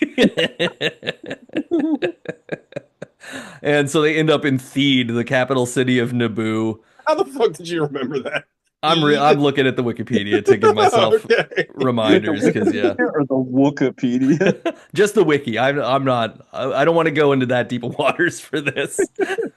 I'd be afraid that I'll get my opinion changed. So yeah, so I guess Queen Amidala is being now captured by the Trade Federation folks. We missed like there's a cut-in scene where they're talking about how this can't stand, blah blah blah, and they're like, "Hey, we gotta do something, doodly Yeah, do." Like you got the hilarious, like, I don't know what his role is, but he's some sort of like chancellor or something, but he looks like a Keebler elf. He's very funny looking yeah, to he's me. got like a Shakespearean Van Dyke, Yeah, like yeah. twirly mustache and a spiky beard to be like, "That's not going to work." We need to Uh, negotiate with the Trade Federation. It's a lot of that. It's a lot of just like, who cares? Forgot about the Golgamax. Yeah. so yeah, so they show up. The droid army is there. The Jedi help free Padme and all the people, and they jump on her hyperchrome starship. I do love the ship. The ship Yeah. designs in this movie are Yeah. top notch. It's All very the ship cool. designs look. That might be the best part of the movie. I agree. I The picked ship that was the ship that I picked every time in that whatever that Star Wars Starfighter game was. Oh yeah. The Yeah, Padme's ship is really cool. I think the starfighters that you get Yeah, later they're- in the movie, I think they The look Naboo really cool. Starfighter is great. yeah, they're really cool because it's just I don't know. They have like hot rod energy, but like Yeah, in a it's cool. good way. Like Yeah. they feel I don't know. They The feel designs- specific to the planet in a way the that's problem, cool too. The problem with this movie is not the production design, because like I said it in the text, but like all of Amidala's like queen outfits are fucking cool as hell. Like she looks awesome. Yeah. Um, Yeah, she's great. also, It's just that she always talks in Christian Bale's Batman voice when dude, she's in she's those so outfits. Well, also I didn't realize. So last week, so our thread in this is oh my god, Keira Knightley. Keira Knightley. Mhm, But mhm. I think I said last week, I was like, oh, she's in this, and she's so obviously in this movie. Yeah. I didn't realize it at the time. But one thing that they do a little bit of trickery, because when most of the time when she's in her whole queen outfit, that is Keira Knightley. But they dub over Natalie Portman's voice, Yep. so they kind of do a little trickery on you there. Also, And they she do- had like 12 slaves that must lay down their lives for her at any moment, which is funny because later she's like not the Federation. What the fuck is it called? The Republic. Republic. The Republic outlawed slavery. It's like, wait a minute, hang on. You've got all these sentient robots who are slaves. You got slaves over here. Like you rolled up here with like 12 slaves. Like Yeah, two of which she's got more exploded. decoys than Saddam Hussein. Yeah, it's Like- crazy. Is that a home film? What's that? Damn. Like dropped like a lead balloon. I was asked if that is a home fill from Arrested Development, Oh. where they find yeah. the house in Iraq that has all the Saddam impersonators in it. That's oh no, that's good. And I they just have didn't the- hear you. The fake home filled nuclear bomb in Right. the attic. So yeah, they escape. Then we have kind of a lame scene because we have to introduce that R2D2 is going to be in this movie. You guys remember R2D2? He's also in other Star God. Wars. And we're going to do a thing now where the most efficient way to do ship repairs in this time frame is to send whole robots out on the ship while it's moving And and have again, them stand around the hole with and their get little shot. arms and getting Well, blasted. and again, it's something I said in the thread, but like I find it strange that they make all the robots sentient. Like all the robots have personalities and like understand that they're alive, but then they're like so willing to just sacrifice them like nothing, and they don't Yeah. think about it. Like if I broke my toaster, I'd be like, ah, it sucks. But my poster's not like, help me, I need you to fix it. You know what I mean? Like it's fucking weird. Like the butter robot from Rick and Morty. Right, exactly. Like it's fucking weird that Why? the Why droids would the program the feel droids pain? are all like the droids are all alive, but like people just act like they're just nothing, which is fucking crazy. Sometimes. Most of the time, I Well, would say. sometimes they give like they're like wash this droid. He's awesome. Also, like not to be this guy, and I know this is a minor plot, but I know he's desperate to get R2D2 and C3PO into this movie. More on that later. But like, 3PO. how have the droids not the technology hasn't advanced from the time that Anakin is a child until like his son is an adult? Because like they're still using the same generation of astromech droids like 40 years. He's walking And the around droid- with a lot Zune. a lot of the droids they have actually look shittier Yeah. later on than the ones in this movie. Was there some kind of Butlerian jihad at some point? Well, I would say if the movie was consistent, it's because like they were poor and they were on Tatooine. Maybe they had like old models, but then when you see like in further space, when they're all the same, so it's like you could have done something where you've been like, oh, these are expensive like Empire class droids, but they have the same fucking R2 units that Luke has. So it's like except they're black. Yeah. Remember there was a black R2 in the Death Star. Oh yeah. Well, the problem is that they probably had two total R2D2s when they made Star Wars in 77, Well, that's also and they true, just yeah. painted it different colors for different scenes, and they had a different head for the red one and whatever. And then he can't resist the opportunity to just make up a bunch of new shit because you can CGI it. And it's like, well, then make up shit that looks like your old shit so your shit's consistent, but that's not interesting. Okay, so yeah, they fly and they go to Tatooine because Tatooine is far away from everything and they need more repairs than what R2D2 can do alone. So they just like go there and now they're hanging out and Qui-Gon and Jar Jar and R2 and Padme, I guess, are going to go into town into a dangerous situation. Okay, which totally so seems reasonable. You wouldn't go to your why- second command Jedi. You would, or the Well- guy on the ship with the gun. So I know that the Jedi don't understand that Padme is Amidala, right? That's the thing. Though But, they like- should, because they should be able to read her intentions if they're so fucking powerful.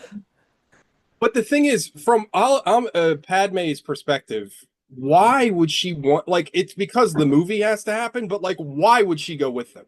Like, what purpose does she have to go with them? It works better, and I don't want to help the movie out because it's already long enough. But if she's like cooped up in her royal Tahuza fudge forever, and she never gets to go see anything, and it's like, oh, finally, this is my chance to see. Like, Yeah, she's having a Little Mermaid. If the movie had any sort of characterization, it would help. But it doesn't. Her tagging along makes absolutely no sense. Also, I think you're meant to understand that Qui-Gon knows who it is because he gives her kind of a weird look when he says, "I don't think this is a good idea." Oh, that's fair. I didn't really And pick he up keeps on making that. comments about how the queen will do whatever he wants. Yeah. Oh, yeah, that's fair. That's fair. Yeah, that's Well, probably. my point still stands that her tagging along makes zero sense. She knows that there might be a child to fuck on this planet somewhere because A they are. child that somehow in the next movie she's the same age as, which bothered me when I saw the second movie originally, and it still bothers me now. Like it again. That would make more sense if she was black and like she didn't age between movies, but not as she is. Also, like she knows this is space Israel, so there's probably a good chance she can fuck a kid and get away with it. I think she's supposed to be 12 in this movie too. I think you're right, but no way. Yeah, I think she's that's supposed to what- be like yeah. a child queen. But it How? doesn't.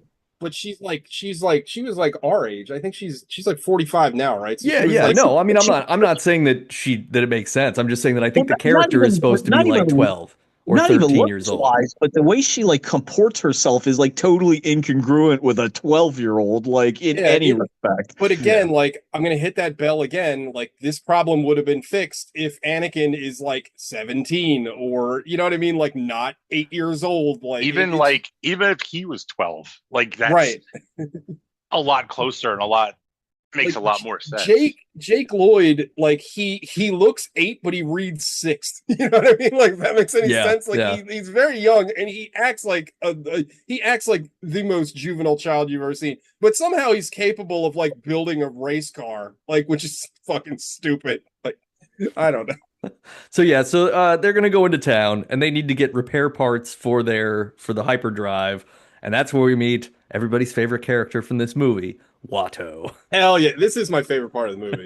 I love Watto. I don't know what it is. Like, I feel like we've gotten more mileage out of Watto than almost any side character in a movie. Watto fucking rocks. The whole fucking, like, oh my god. I don't know. As much as I can't stand this movie, every scene with Watto I love and cherish. Like, he's just great. He's a great character. I want more Watto.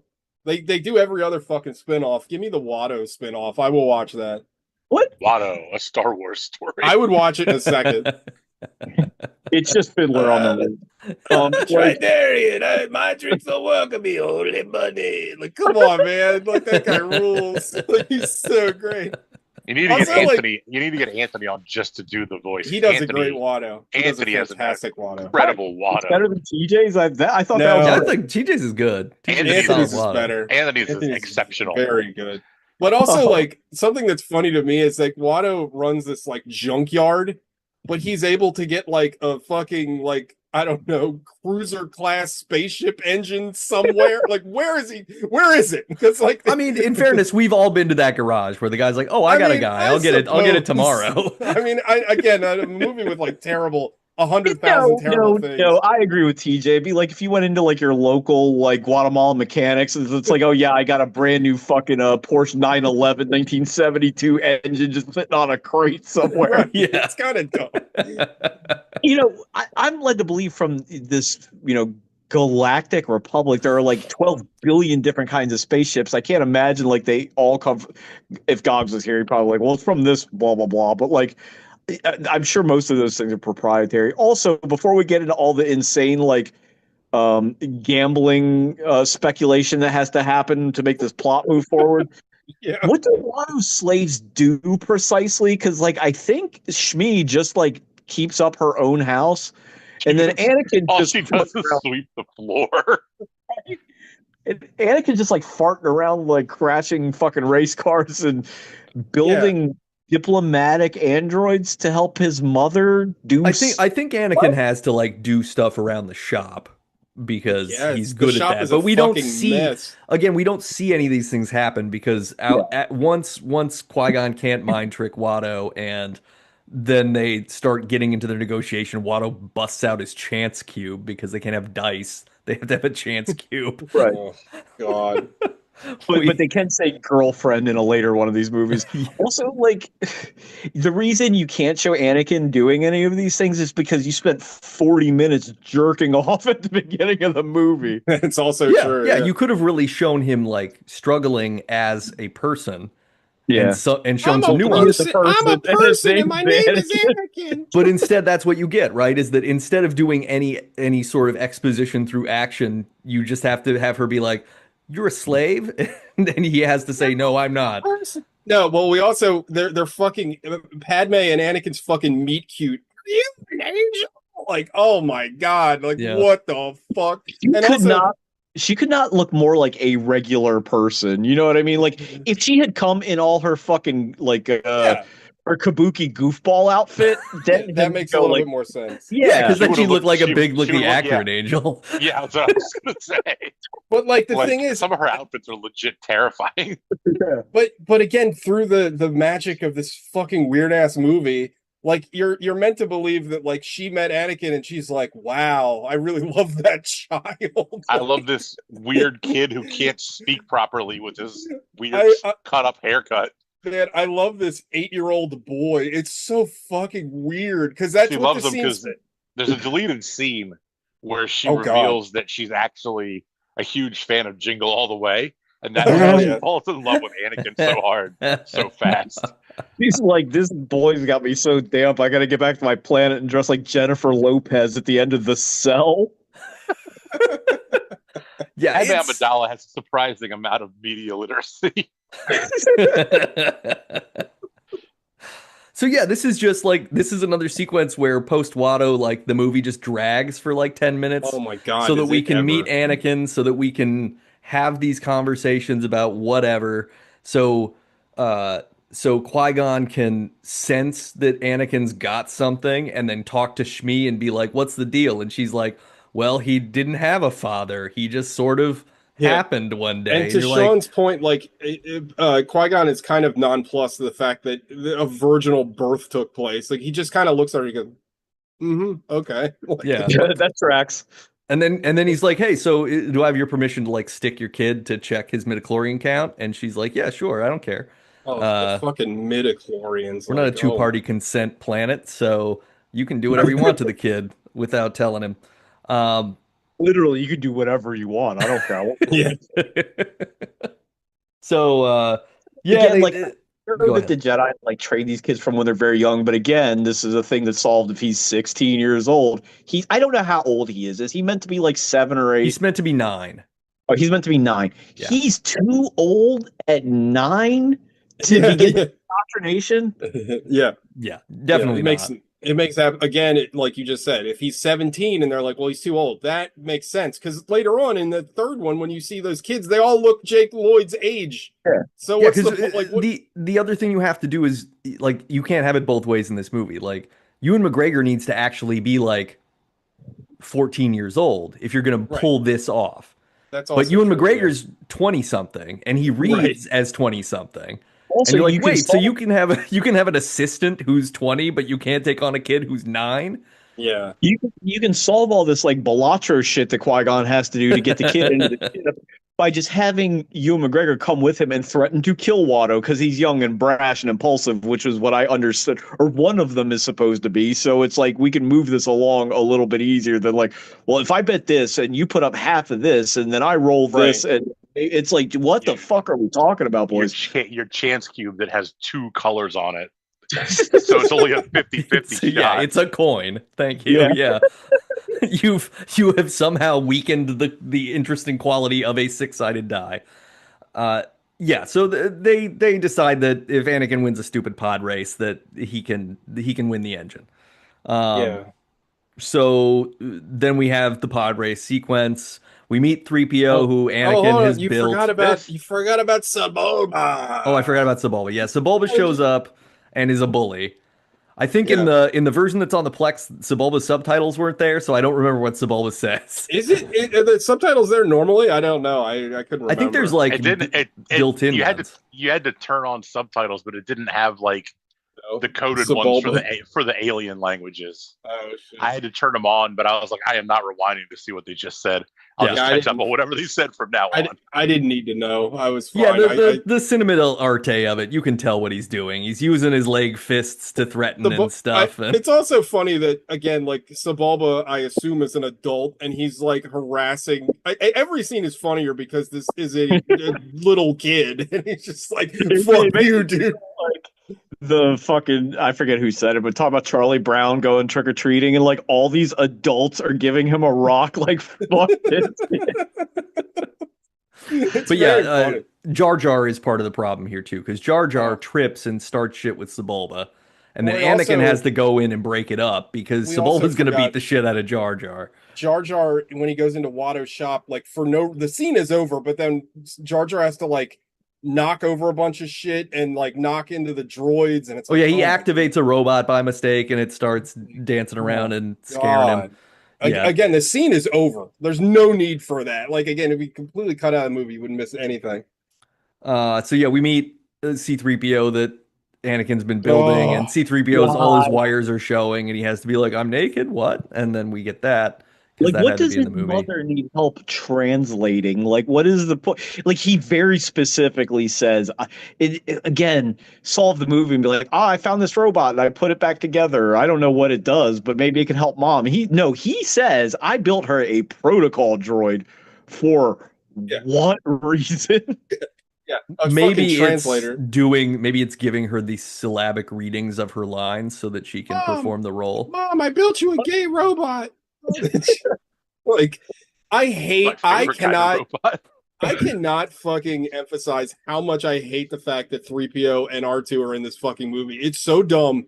And like 3PO is in it for like at least R2 kind of does stuff in the movie, but like 3PO is in it for nothing. Like he's just in it to be in it. Like it's so bad. Also, like it makes you have to go back and like do work for the later movies when Obi-Wan's like, I don't recall ever owning a droid before, and people are like, well, he didn't own them. It's like he did not Yeah. recognize them. I feel like he would have remembered these Yeah, things. no, Well, he's just lying at that point. You're just I saying mean he just lied about it. I Right. feel like Lucas didn't go back and watch A New Hope when he wrote this script because like there's so much stuff like that where it's just like, well, that's not right. Like I don't know. Anyway, So we pod racing scene happens. good scene. It's Now fun. this is It- pod racing. It pod is. racing. This is pod racing. The only thing that's not great about it is the two-headed race announcer situation. I was I a hated young that. man that enjoyed Whose Line Is It Anyway repeats on Comedy Central like we all did. And I like think Greg that, Proops. I love Greg Right. Proops. Oh, that's who it's that was? just weird. Yeah. Yeah. Oh, I didn't know. My favorite part of this scene, and Sean's probably going to guess it because he knows I love goofy cartoon voices. There's a part where one of the aliens like is about to die, and it just cuts to him and he goes, like that shit killed me. Also, like I felt like this is a different cut of the movie, and I could be wrong, but because there's 9 million cuts of every movie, I don't remember so many of the pod racing guys being introduced. Like that felt like it went on fucking forever. Yeah. Yeah, they went through the whole list and what Ben something with the Ben Quadinaros. Yeah, Ben Quadinaros, who has the coolest looking pod racer, but that thing doesn't work at all and just Doesn't work at explodes all. before he can start. The thing about the announcers, I don't know if you guys know this, but the initial idea was that Greg Proops and the other guy were going to sit next to each other in a regular like rubber suit. And you can look on see, YouTube that's of what it fun. looks like with them trying to do that. It looks absurd. Yeah. But then they decided to go with the weird two-pronged CGI head thing, um, which I think that's some of the uglier CGI in the movie. Which doesn't look which is good. fine. It kind of looks like the head that emerges in the thing, but not as scary or fun. Well, it's also like funny, we talk about how like the tone of this movie, like these pod racers like regularly die, I assume, because they're going 2,000 miles an hour and then they just randomly Except for explode. Sebulba, who kind of Yes. just like Wile E. Coyote tumbles after going like Mach 25 and exploding. But random background guy gets shot by the on course sort of Tusken Raiders. yeah, the Tusken Raiders shooting at them.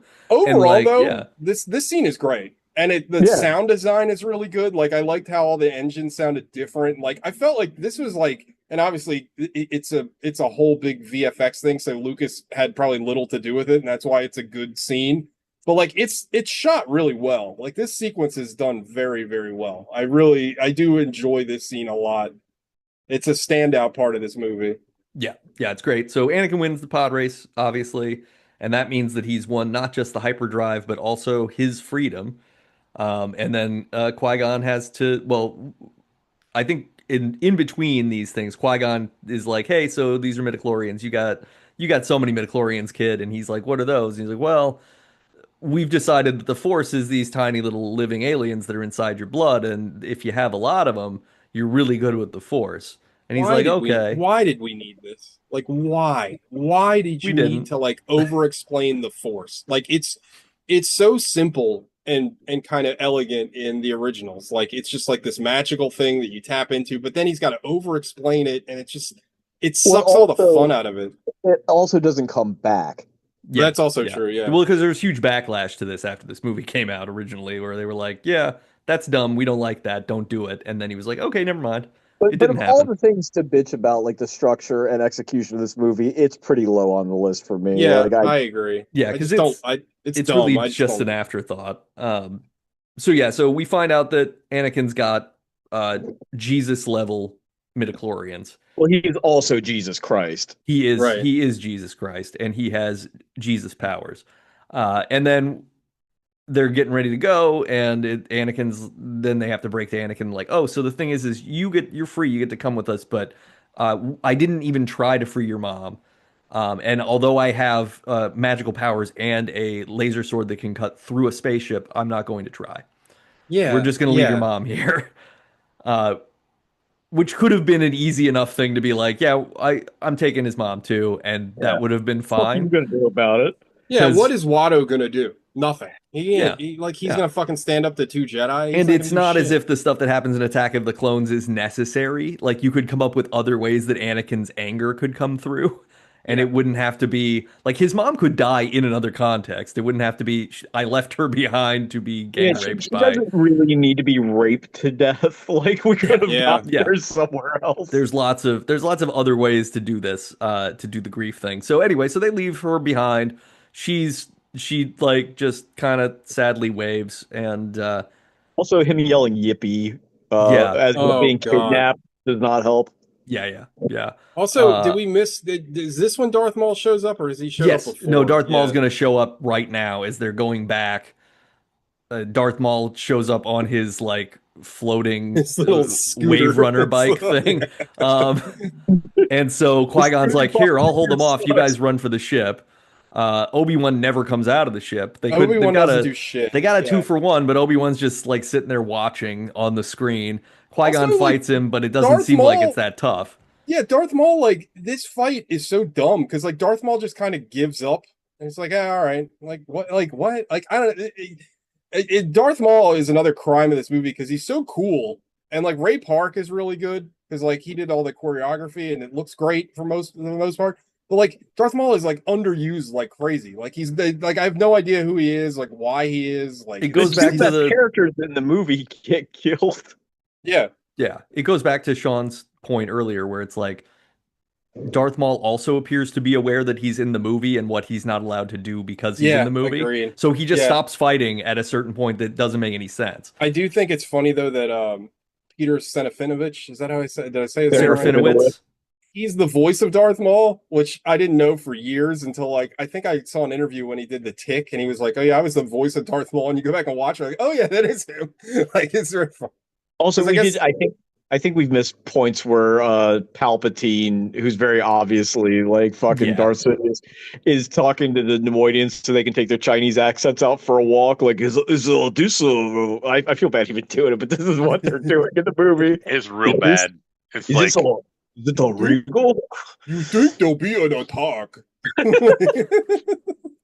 I'll make it legal is fucking stupid as hell too. Like what? Well, Like prophetic though. yeah, Yeah, yeah. fair. No, I mean it's that if if the movie had been able to pull off the idea that you didn't know Palpatine was the Emperor the whole time, but he's so obviously, I mean, one, because if you knew the lore, but two, there's the actor's not hiding anything. Like No, there's no Yeah. attempt at anything.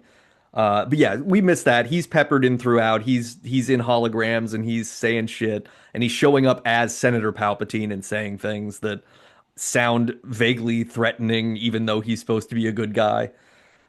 So yeah, so they take off. They're getting off Tatooine, and they go to Coruscant because they're gonna try to get the Galactic Senate to like do something about this. God, we're only like halfway through. I know we'll speed Well, it don't up. worry, nothing happens after this It's point true. in the It's true. movie. So yeah, so the Senate's like blah blah blah. Chancellor Valorum's like, hey, well, why don't we'll do an investigation? I guess maybe we can try doing an investigation of some kind. And then Padme's like, no, enough talk. I don't. I move for a vote of no confidence.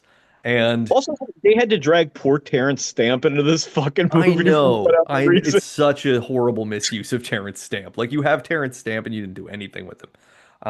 Yeah, and he acts like he has been, you know, Caesar style stabbed in the back when she's like, I move for a vote of no confidence because it's just over. That's it. This government operates such that one person says they don't believe in the person and it's done. It's crazy that it's gone on for 1,000 generations this way with no Yeah, interruption. literally no one has said anything until today. Um, so yeah, so then they go to the Jedi Council and Qui-Gon's like, I want to train Anakin. They're like, hey, he's kind of old and also he seems like he's got a lot going on. Like he's a little complicated emotionally. So we don't think you should. And also you've already got one, so you can't have two.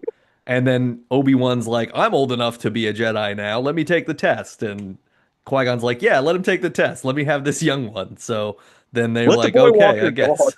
Yeah. So then they're like, yeah, okay, I guess you can do that, but you take personal responsibility for this. This is your funeral, Qui-Gon Jinn. Also, Uh, like Yoda seems like surprised and confused that this boy who was just kidnapped misses his mom. Like that wouldn't be a natural thing to happen. yeah, yeah. There's like a weird no emotional thing with the Jedi. Like just it, and again, it doesn't make sense because they're all supposed to be in tune with this thing that connects everybody, and yet somehow they're paying the least amount of attention to anything at all. Also, But a Sith Lord. That line is actually in a different movie. I thought it got cut out of this movie. The Samuel Jackson, a Sith Lord. A Like, Sith Lord? That's in the second one, I think. yeah, But just the way that line is delivered, like the emphasis on the wrong word, to be like, I don't know, like, oh, Oh, Sith he's Lord. a mailman pedophile. Like, it's just like, I don't understand why they're like there can only ever be two Siths. Like, what is that about? Like, that doesn't make any sense because then when you get to the second one, like Dooku was around, I guess, during this period, right? So like he was a Sith too. Like, what do you mean there can only be two Siths? Like, there's 8,000 Jedi. There can only be two bad ones? Like, what? yeah, that shit doesn't make any sense either. Maybe yeah, it's like per district. You're right. yeah, it's a senator issue. Like every state gets two Sith, but you get as many Jedi as your That's population hilarious. dictates. That's so funny. Uh, okay, so yeah, they're look, the vote of no confidence happens. The Senate's they're gonna put Palpatine in charge I I instead. I don't know if you guys mentioned because I had to pee real quick, but I said it in the text too. But like there is, I don't know, conservatively like 5,000 senators, Yeah, and one of them can have like call for a vote of no confidence. Like, how does that work? Like that doesn't make any sense either. Like I mean, I I don't don't know. even understand how. I don't know how Yeah, you conduct Thomas business Mass with is that in many. shambles right now. Yeah, it's I don't know. It's an odd thing. It's like, oh, we vote for no confidence, and then he immediately. Like, also, this is like the most like expedient like political body ever because like they're able to like have a vote of no confidence, get him out in like 10 minutes. Like that's the. Do you understand how bureaucracy works? Like Yeah, that's we not. don't even see the vote happen. Just the idea that the vote could happen is enough to shatter the entirety Oh, of the speaking authority. speaking of great actor ruined in this or wasted in this Sean movie, mentioned Terrence. this. Yeah. Yeah, You Terrence say Stamp Terrence. is. Howie, you said you went to the bathroom. Yeah, Wow. sorry, I had to pee. I was gonna say if you Afterward. say Terrence Stamp, you just said that. I'm sorry. But yeah, Terrence But Stamp is fucking great. Why is he in this movie? So yeah, Padme's pissed off though. The whole system doesn't work, so she's taking her ball and going home. They go back to Naboo, and the Jedi Council sends Obi-Wan and Qui-Gon with, and of course they have to take the child that they now own and the fish man that they now own on this journey. We can't leave them behind, which would make the most sense. I They still could can't stay under I, the watch of the Jedi. I still can't get over like why is Jar Jar there? The entire like when they go to fucking space in another planet, like why is he Yeah, there? Like eventually there's just drop any him off. Just turn they around and be like, what the fuck are you still here? yeah. this motherfucker becomes a senator at some point. Yeah. Right. He ends the entire fucking galactic empire like by himself. Oh, that is true. Yeah, that's Yeah. right. I think there's like extended universe stuff where he becomes a Sith himself too. That was like fan fiction Yeah, shit. Yeah. which it's fine. I believe it. So yeah, so they're back. Uh, they're on Naboo and they're like, hey, we gotta end up dealing with the Gungans, whatever. So let's go talk to the Gungans because we need the whole planet to be an army if we're gonna fight a whole planet worth of robots. And then she's like, "Oh, hey, and check it out. I'm Padme, not her." The And worst then kept secret in the yeah, movie. Yeah. yeah, it's like, wait, are Also, you what is the what? point of what is the point of the whole handmaid going down? Like it doesn't matter. Like it doesn't Yeah. There's no point to like it. there's no reason in the plot of the movie for that to need to happen. It just does. Yeah, Yeah, that's very yeah. true. I guess you could charitably say that if like Padme and Anakin are the two main characters in the movie, this services Padme's arc of like choosing to lead from beyond sort of her role Like she's being brave enough to step out as herself, really.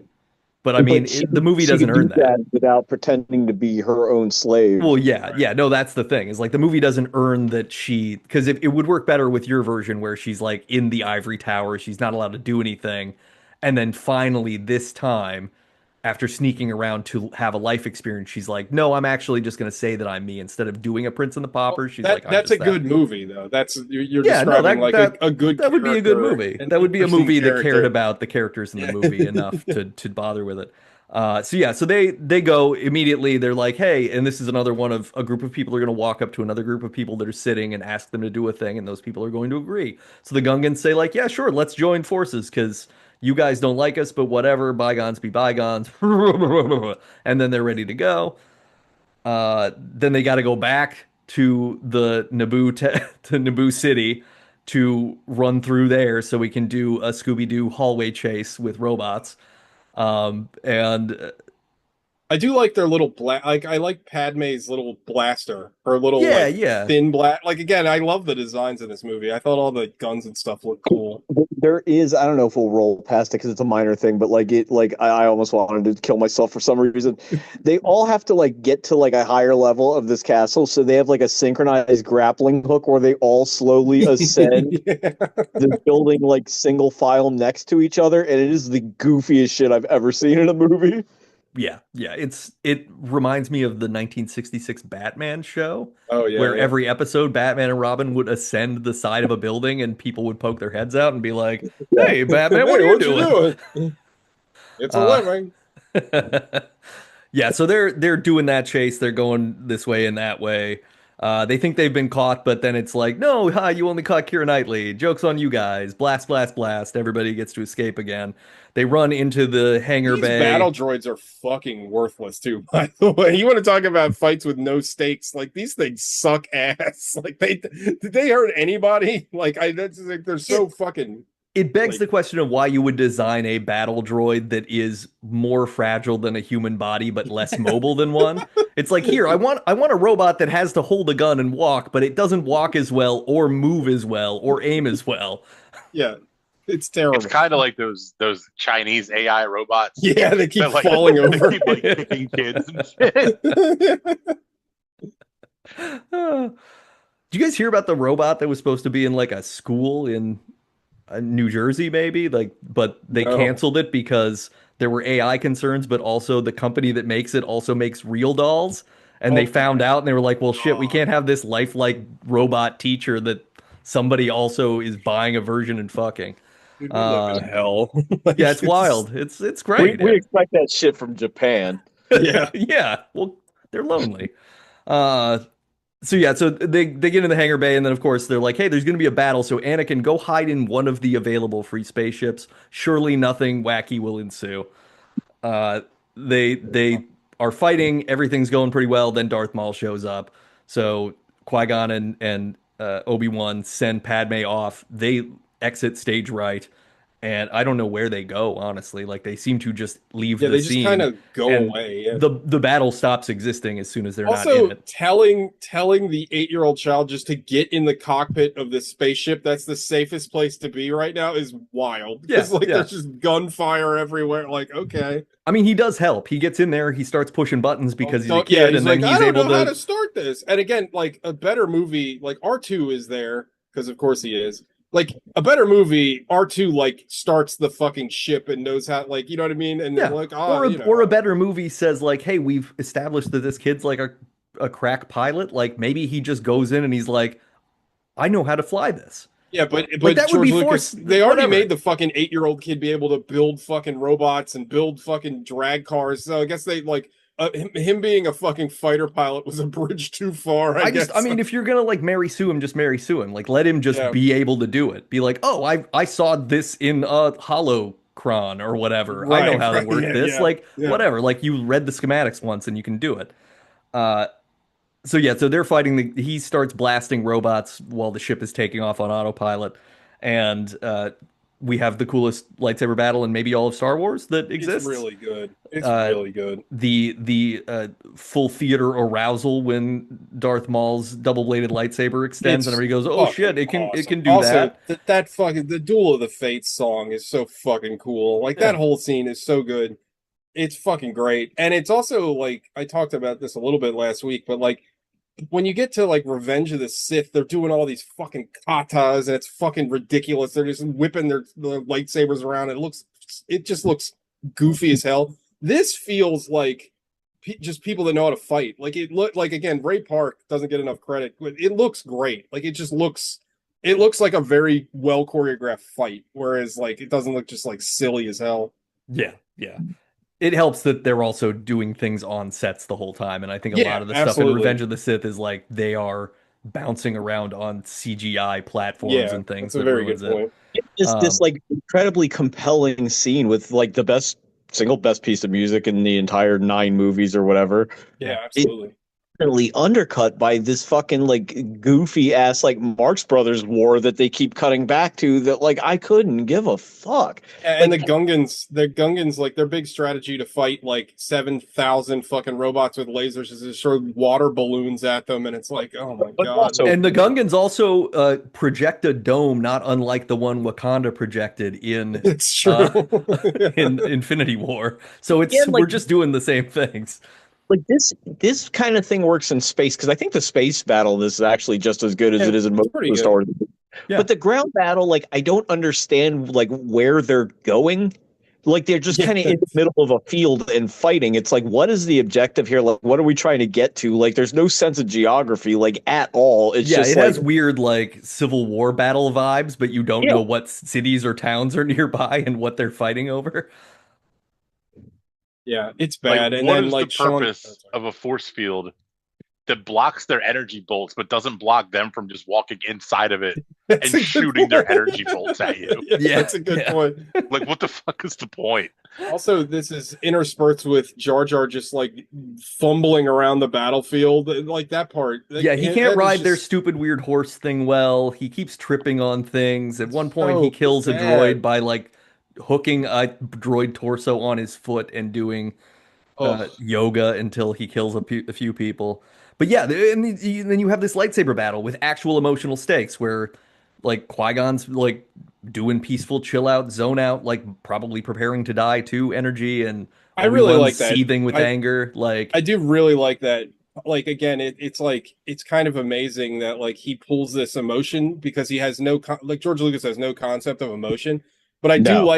I do like the juxtaposition of like Qui-Gon like quietly contemplating while Maul is just like pacing back mean and and forth, he's just like like I he's love pacing that. back and Like forth like a tiger in the zoo, you it's know? great. Like it's so good and Awesome. It, it's like it says, you get that. Like where it happened where is that in the rest of the movie? You know what I you know, mean? Like it says so much without anybody having to talk, which is like exactly. the opposite of what George Lucas normally does. Now, I will say that I'm not, Liam Neeson has a problem with it, and so do I. How Qui-Gon dies is so boring and anticlimactic. Like Darth Maul just kind of does like a feint and like hits him and then stabs him. It's so boring. Yeah, he gets And bonked in the again, face after being the best swordsman that the Jedi but have. but here's the thing, and it drives me crazy. So Darth Maul is a villain, right? He's a Sith Lord. He's gonna bend the rules a little bit. Do a little bit of like wrestling shtick where like maybe Obi-Wan gets in there and Obi-Wan is the one that's supposed to be brash and like impulsive. Have Darth Maul do something like underhanded and like injure Yeah, Obi-Wan, and then Yeah, Qui-Gon like goes after him, and then he gets like killed. hit him Obi-Wan's with a chair when the ref's looking the other way. Exactly. I'm just saying, hit him in the balls. Do something. Obi-Wan not listening and rushing in and being brash gets Qui-Gon killed, and then he has to carry Yeah. that weight for the rest of the movies. Yeah. Yeah, it's not well handled. And like Liam Neeson was in an interview that I saw was funny where he's like, I didn't care about it. He's like, I'm a Jedi Master. And he's like, that's how I die. And he's right. He's totally right. Like it makes no sense. And it's like it kind of ruins that scene because it's so good up until that point, and then his death is so just like meh. Like it's so bland. I don't know. It bothers me. And again, like it seems like such an easy rewrite. Like you have Darth Maul do something that's like Darth Maul in that fight, Darth Maul should be losing. and he has to do something underhanded Yeah, to get the advantage. Darth Maul should do some kind of force power thing that is a Yeah. cheat that shows that he's not honorable, like right? the lightning Or or what something. Sean said. Sean's pitch is the best. Is that Obi-Wan runs in there, gets himself in trouble. Qui-Gon has to jump in to push Exactly. Obi-Wan out of the way and get stabbed in the process or something. That would make then you've perfect got sense. emotional effectiveness. But yeah, that doesn't happen. Anyway, Obi-Wan does a cool thing where he's able to fly himself up in the air, do a flip that I also have a problem with this. He does a full like forward flip over Darth Maul, and Yeah. Darth Maul just watches him instead of at any point stabbing upward, which is Yes. an option in his arsenal. It comes back in the third movie too. Yeah, that is, it's funny. That's everybody's the high ground always thing. having high ground and just jumping and not. But And, Obi-Wan did learn from that, so when Anakin tries it, he cuts him in half. yeah. He Back does to like Sean's bisecting people. It's kind of cool. Yeah, back to Sean's point where everybody's like executed in the most gruesome way possible. Anakin's death in Revenge of the Sith is like shit. It would make David Cronenberg puke. Like it's To quote Dewey Cox, this is the worst case of someone getting cut in half I've ever seen. burnt with lava. Yeah, and slowly it like crawls up his body until he's about. Yeah. And in the books, like he never like gets over the pain. Like they didn't like put any kind of like. That's right. Yeah, just in that suit, feeling like he's burning for the rest of his life. which is a cool little wrinkle. That's an interesting. Like I like that. But anyway, He cuts Darth Maul in half. It's pretty cool. It's a pretty cool effect still that Darth Maul starts falling and then his torso and legs separate. it looks bad. It doesn't look good, but Also, I still think it's kind of a cool thing. I don't think we conceptually. talked about this, and but Yoda, I forgot until I watched this version. So I still have the DVD, the original DVD With the puppet version of Yoda that Yeah, looks like Yoda shit. to be a puppet. Mhm. No, it looks. I disagree. I think the puppet looks better than what they put in the movie. I forgot that they fucking special editioned this fucking movie too. And Because they like didn't, Yoda's and they go to that trouble, but they don't special edition Jake Lloyd out of the movie because that's the thing you could do. Just put somebody on a soundstage and have them do the line reads. It can't be worse. No, They just could make use they could use Tig Notaro. that was a good one. That's They could just do a cut where it's Garfield without Garfield, and they're just talking to the void. Jake Lloyd instead of Jake Lloyd. Shout out to Jake Lloyd. So yeah, and Qui-Gon with his dying breath is like, Obi-Wan, you got to train Anakin for me, okay? I totally stole this kid from his mother, and I need you to make it right. I gotta train him now. And he's like, yeah, okay. I mean, I own this kid now, I guess. So the Republic one of arrests Terrence the Flynn. Trade Federation guys. Palpatine gets elected Chancellor. Somehow he was elected. So, yeah. Good. That's a good callback. They announced the election over Fortnite, so that's how he got elected. That's Yoda- a thing that really happened, by the way. Yeah, The that's Palpatine just reveal was canonical announced aspect in of Fortnite. Rise of Skywalker. Yeah, Obi-Wan gets promoted to a Jedi Knight. He officially is going to train Anakin. They have Qui-Gon's funeral. Yoda's like, uh-oh, there's probably another Sith because they always come in twos. And we only killed one of them, so there's got to be another one out there. And then Palpatine walks up and he's like, oh, Anakin, I'm going to be watching your career with great interest because I'm a creep. And obviously still evil. I like your version of Palpatine where he sounds like Don Knotts. Yeah. Hey, I'm going to be watching you, what you're doing. There's too many Jedi. I mean, look, if he did that voice, it would be harder to believe he was the Emperor. If the Emperor's like, hey, kill him. CGI Don Knotts into this movie. I'm not evil. Yeah. Shit. Fuck. We're at the ending ceremony. Yeah, that's now, it. Then they're the just movie. like, we're getting the trumpet blare celebration music that they won, and and again, everything's like great. I fucking hate George Lucas, but like again, this scene is like reminiscent of the fucking ending scene in fucking New Hope, and it's like, yeah, we did this again. Like, it's so annoying that like he's constantly like, we got to hit all the same beats. Like, Well, it's just it's audacious in this because in A New Hope, that scene feels earned, and this is Mhm. like taking a victory lap. This is like running around all the bases when you hit a foul ball and you just didn't pay Right. attention to where it went. Like I'm doing like that this. that meme with the guy with the gold medal, but he's in like 18th Yeah, place. yeah, Yeah, exactly. yeah, Yeah. Champagne. yeah. It's really funny because I remember Lucas like very much complaining about how they didn't ask him anything and he had all these ideas and he didn't like how they just remade A New Hope, but like he also just remade A New Hope. So like what You're is he right about thinking about? that. Yeah. Yeah, yeah. Yeah, What does he have a right to be upset about? but it's so frustrating because it's just like, I don't know, again, like if he just gave this to, because he obviously doesn't care about direct. He's said it many times, but he doesn't like directing, right? Like he hates directing. And it's like you can tell he hates directing, and he's not very good at writing. So it's like, why didn't he just hand this over? Like he could have just, I feel like the overall storyline of this trilogy isn't bad. There's stuff to work with here, right? And if he just handed this over to like different screenwriters and a different director or directors, you probably would have gotten three much better movies. But like Lucas Yeah. just sucks and he kills this movie dead. Like it's just, I don't know, man. George Lucas might be one of the worst directors like ever. Like he's so bad. But yeah, that's episode one, There it is. The We did Phantom it. Menace. Uh Alec, hmm, was your I mean, this is obvious, I guess, but was your favorite part of the movie Jar Jar Binks? No. No.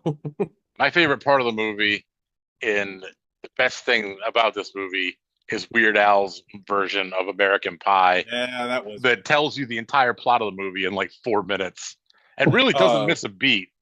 It just nails it. I'm going to see Weird Al at Merriweather Post Pavilion on Sunday. Hopefully he sings this.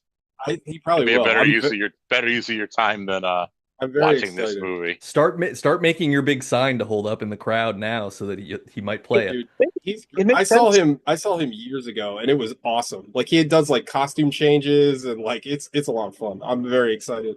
It does kind of make sense that the song encapsulates it because there's only like 4 minutes worth of actual plot in this movie. That is true. Yeah. Yeah. It's not a dense movie at all. It doesn't need to be as long as it is. It's No, very deep. it could have been an hour and a half. Like it takes it farts around so much. Like again, like we talked about at the beginning of the movie, it just focuses on shit that doesn't matter, and like so many scenes just equate to nothing. Like it's just there's so much like filler in this movie, and it's like I don't know.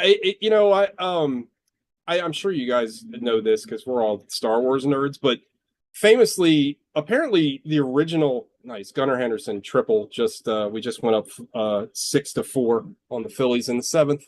Good job, boys. But no, famously, A New Hope apparently was a disaster when they went to edit it, and Yeah, and his wife at the time his fixed wife the movie. fixed the movie. It was one of those like I'm sure you guys have heard the term where like a movie finishes and sometimes you have to find the movie in editing.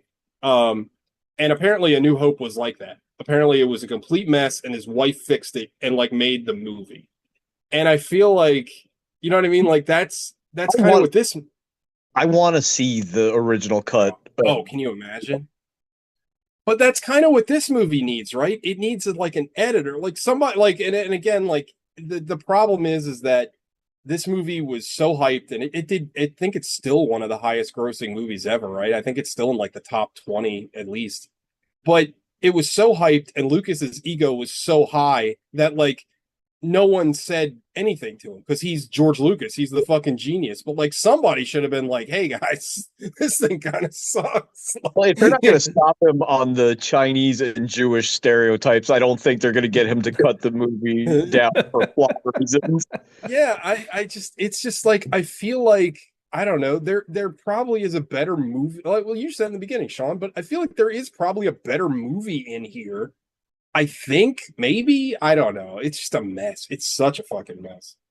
But anyway, we talked over and over and over during this thing. So is there anything else we need to talk about before we get into five knuckle shuffles? Probably not. Yeah, we're good. Yeah. All right. Five knuckle shuffles. Alec, Yeah, I could give it three. Reeve. Yeah. Reeve. Darth Maul rules. All those rule. Great The design. Like amazing design. the Naboo starfighter fucking rules. Yeah, big fan. And Weird Al made a good song about it. Those are my 3 points. This movie Nice. sucks shit. It's terrible. Yeah, it's so tedious and boring. Like I don't want to watch movies about Period. Me neither. yeah, full stop. I don't want to watch movies. I don't want to watch movies about like political intrigue and shit. Like that's not my jam. I And mean, especially yeah. when it's written by a guy like George Lucas, A who guy just that like doesn't seem to understand politics at all. He doesn't understand intrigue. Is a lot of it. It's like what's interesting about this? I don't know. I, yeah, this thing's a turd and a half. I still kind of find it like very humorous that like the most sauceless white guy on earth has a black wife who's like not unattractive. Yeah, that is kind of crazy. Maybe he's like cool in like outside of work. I don't know.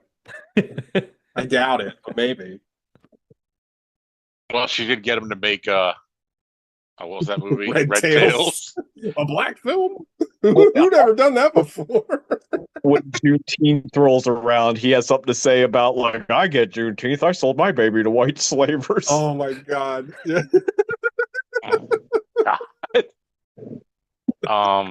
But yeah, it's a 3. Ciao. I'm gonna give it a 4. Just because there are more parts of this movie I enjoyed either unintentionally or like some parts that I think are genuinely pretty good. More than definitely Attack of the Clones, and I haven't seen Revenge of the Sith in quite a while, so I don't know. But that fucking lightsaber scene of Revenge of the Sith goes on for like 2.5 hours, so I don't know if I'd be into the Anakin, you're breaking my heart. She died of a freaking heart. Like that Died of shit's a broken heart. um, Also, like in Revenge of the Sith, like when like they right before that fight, like Anakin thinks that there's like a three-way romance between her and Obi-Wan, but that hadn't been established in the entire movie, and it's like what why do you like like I don't know.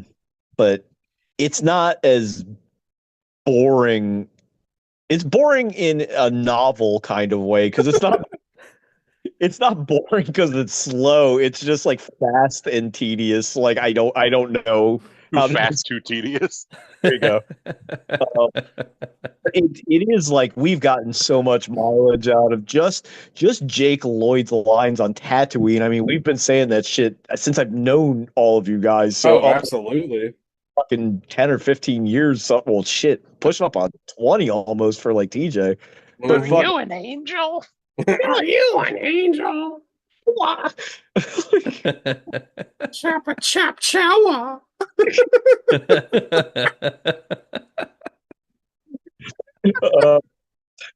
like, that shit still rules. It's still funny. Um, but I don't know, man. It's bad. Like they should have. It's like it's still because of shit like this and what's come after. Like Rogue One is an actual like virginal birth level miracle that movie came out as good as it did because like everything since Return of the Jedi and even honestly kind of Return of the Jedi to the movies that we have now, minus Rogue One, as far as just the movies go, has been like some version of garbage, if not like abject garbage. So like I don't know. I enjoyed this more than I did like The Last Jedi, which is a better movie, like by like most objective measures, but like I don't know. Um it's a 4. I'm doing a lot of like defending a 4, but like it's just like it's definitely not a Yeah, I think you're right. it can't be 5. Like I don't think that's reasonable. But, Yeah, I get that. yeah. TJ. That's a tough one for me, man. I'm gonna also give it a 4. It's a 4 for me, dog. Uh, I'll get this out of the way. I still hold true to this is the best out of the three, out of Attack of the Clones and Revenge of the Sith. It's really bad, but it only reason it stays out of like sub 4 is that there are likable things about this movie. I really think the pod racing scene is great. The starfighter scene at the end, even though um the annoying part of that starfighter fight at the end is it keeps cutting to Jake Lloyd and he's like, now this is pod racing. Like he's like look, that looks like a ship. We should shoot that. Like it's so fucking annoying. Like stop it. I don't know. That part sucks and the yippies and all that bullshit. But like again, I really like the production design overall. Like I really like I forgot like how much I talk about it already a bunch, but I fucking whoever designed all the Queen Amidala stuff, like that shit is my jam. I love Japanesey stuff, and I feel like those designs are fucking amazing. Darth Maul is cool, the lightsaber fight is cool. This movie just is such a just a clusterfuck though. Like it's also the worst kind of bad movie because like I said, like I want to like this. I see the bones of what could have been, and if it just a semi-competent writer took over this thing, it would have been so much better because you have good ideas and good characters to like build off of, but you have a guy that doesn't understand people and emotion, and it just shows so poorly. Again, I'll say it till I'm blue in the face, but Jake Lloyd being a child and George Lucas wanting to make this a kids movie just like takes the wheels off of this thing. Jar Jar is so fucking annoying, and like I don't know. It's real bad, but like the other two are even worse because I mean we reviewed Attack of the Clones, and that movie was so fucking boring. Like that movie had like nothing going for it, and at least this has still has just a little tiny bit of that Star Wars juice. But it's still real bad. So it's a 4 for me, dog. Nathaniel. Yeah, I think the thing that's interesting for me about this movie is like it's almost a gentleman's six. Like it's because it can't be a five. Right. Can't be, It you're never gonna forget it. like It's there's too very much about memorable. this that is ingrained in my memory, and it's probably a movie that I will watch, I don't know, another 5 or 6 times before I die anyway, just because it's fine. It's fine in this way that's like, oh, this is a comforting artifact of the things past that Sure. it can't hurt you. It's just sort of there being Right. stupid. It can't Um, hurt you anymore. but yeah, I think a four is more appropriate because to give it a six is giving it too much credit, especially for what it sort of spawns, which is the entire sort of problematic future of Star Wars as we know it. Um, the thing that's weird is you brought up the point of like casting a kid to make it a kids movie, and it's like the number one most kids want to be is grown up. They want to do adult things. And the idea, like the reason Star Wars captured our imaginations like as kids was because it was adult people doing cool things that we were like that would be fun to pretend to be because it's an escape from the doldrums that is I have to go to school or whatever. Right. And this movie sort of fails to do that because it's like we're going to cast a kid, but then the kid's going to do dumb kid stuff. At best, if you're going to have him be 9, he should be competent at everything in a way that makes a kid go like, "Oh shit, this is But a the thing special kid." but the thing is that the movie tells you he is, but never shows you Well, that he that's is. It's yeah. It says he's really good at all this stuff, and then every single thing he gets through, aside from the pod race, seems to be luck or just yeah, an like accident. weird circumstance where he crashes his ship into the hangar bay of the other ship and manages to blow up the reactor by mistake and then turn it around on autopilot. Like, in what sense does it make in your ship design to have the reactor that powers the whole ship in the hangar bay? Yeah, putting it by the Yeah. window. Like let's They did that build on the cheap, you know. It's like it happens with a lot of new construction jobs. They're like, just throw it there. We'll let the plumbers fix it later. But yeah, I mean it's I don't know. It's ultimately just like it probably is the one that I've watched the most out of the prequels. I still do like I haven't watched Revenge of the Sith in a while, but I remember enjoying it because I kind of liked some of the buddy cop stuff at the beginning that was almost effective, but then they abandoned it almost immediately. And that's You know, just kind of the problems with all of these is they abandon the things that work right away and replace it with stuff that sucks. And yeah, and that's what this movie is. It's like some cool stuff that gets abandoned for stuff that sucks. So it's a 4. yeah. All right, that's the movie. I have a pick. But I got to be honest, I am fighting my better nature not to pick fucking Revenge of the Sith. Do it. Do I it. really, Why not? I, We close it out. Then I then really the wanted to prequels are pick this done. movie. I really wanted to use Natalie Portman and pick this movie Hesher. I've been meaning to watch for 20 years. It's got Joseph Gordon-Levitt. It's like a sad boy movie, It's but not very good. It's not. I've always heard it's good. Fine. It's like fucking. It's the movie you think it is of that era.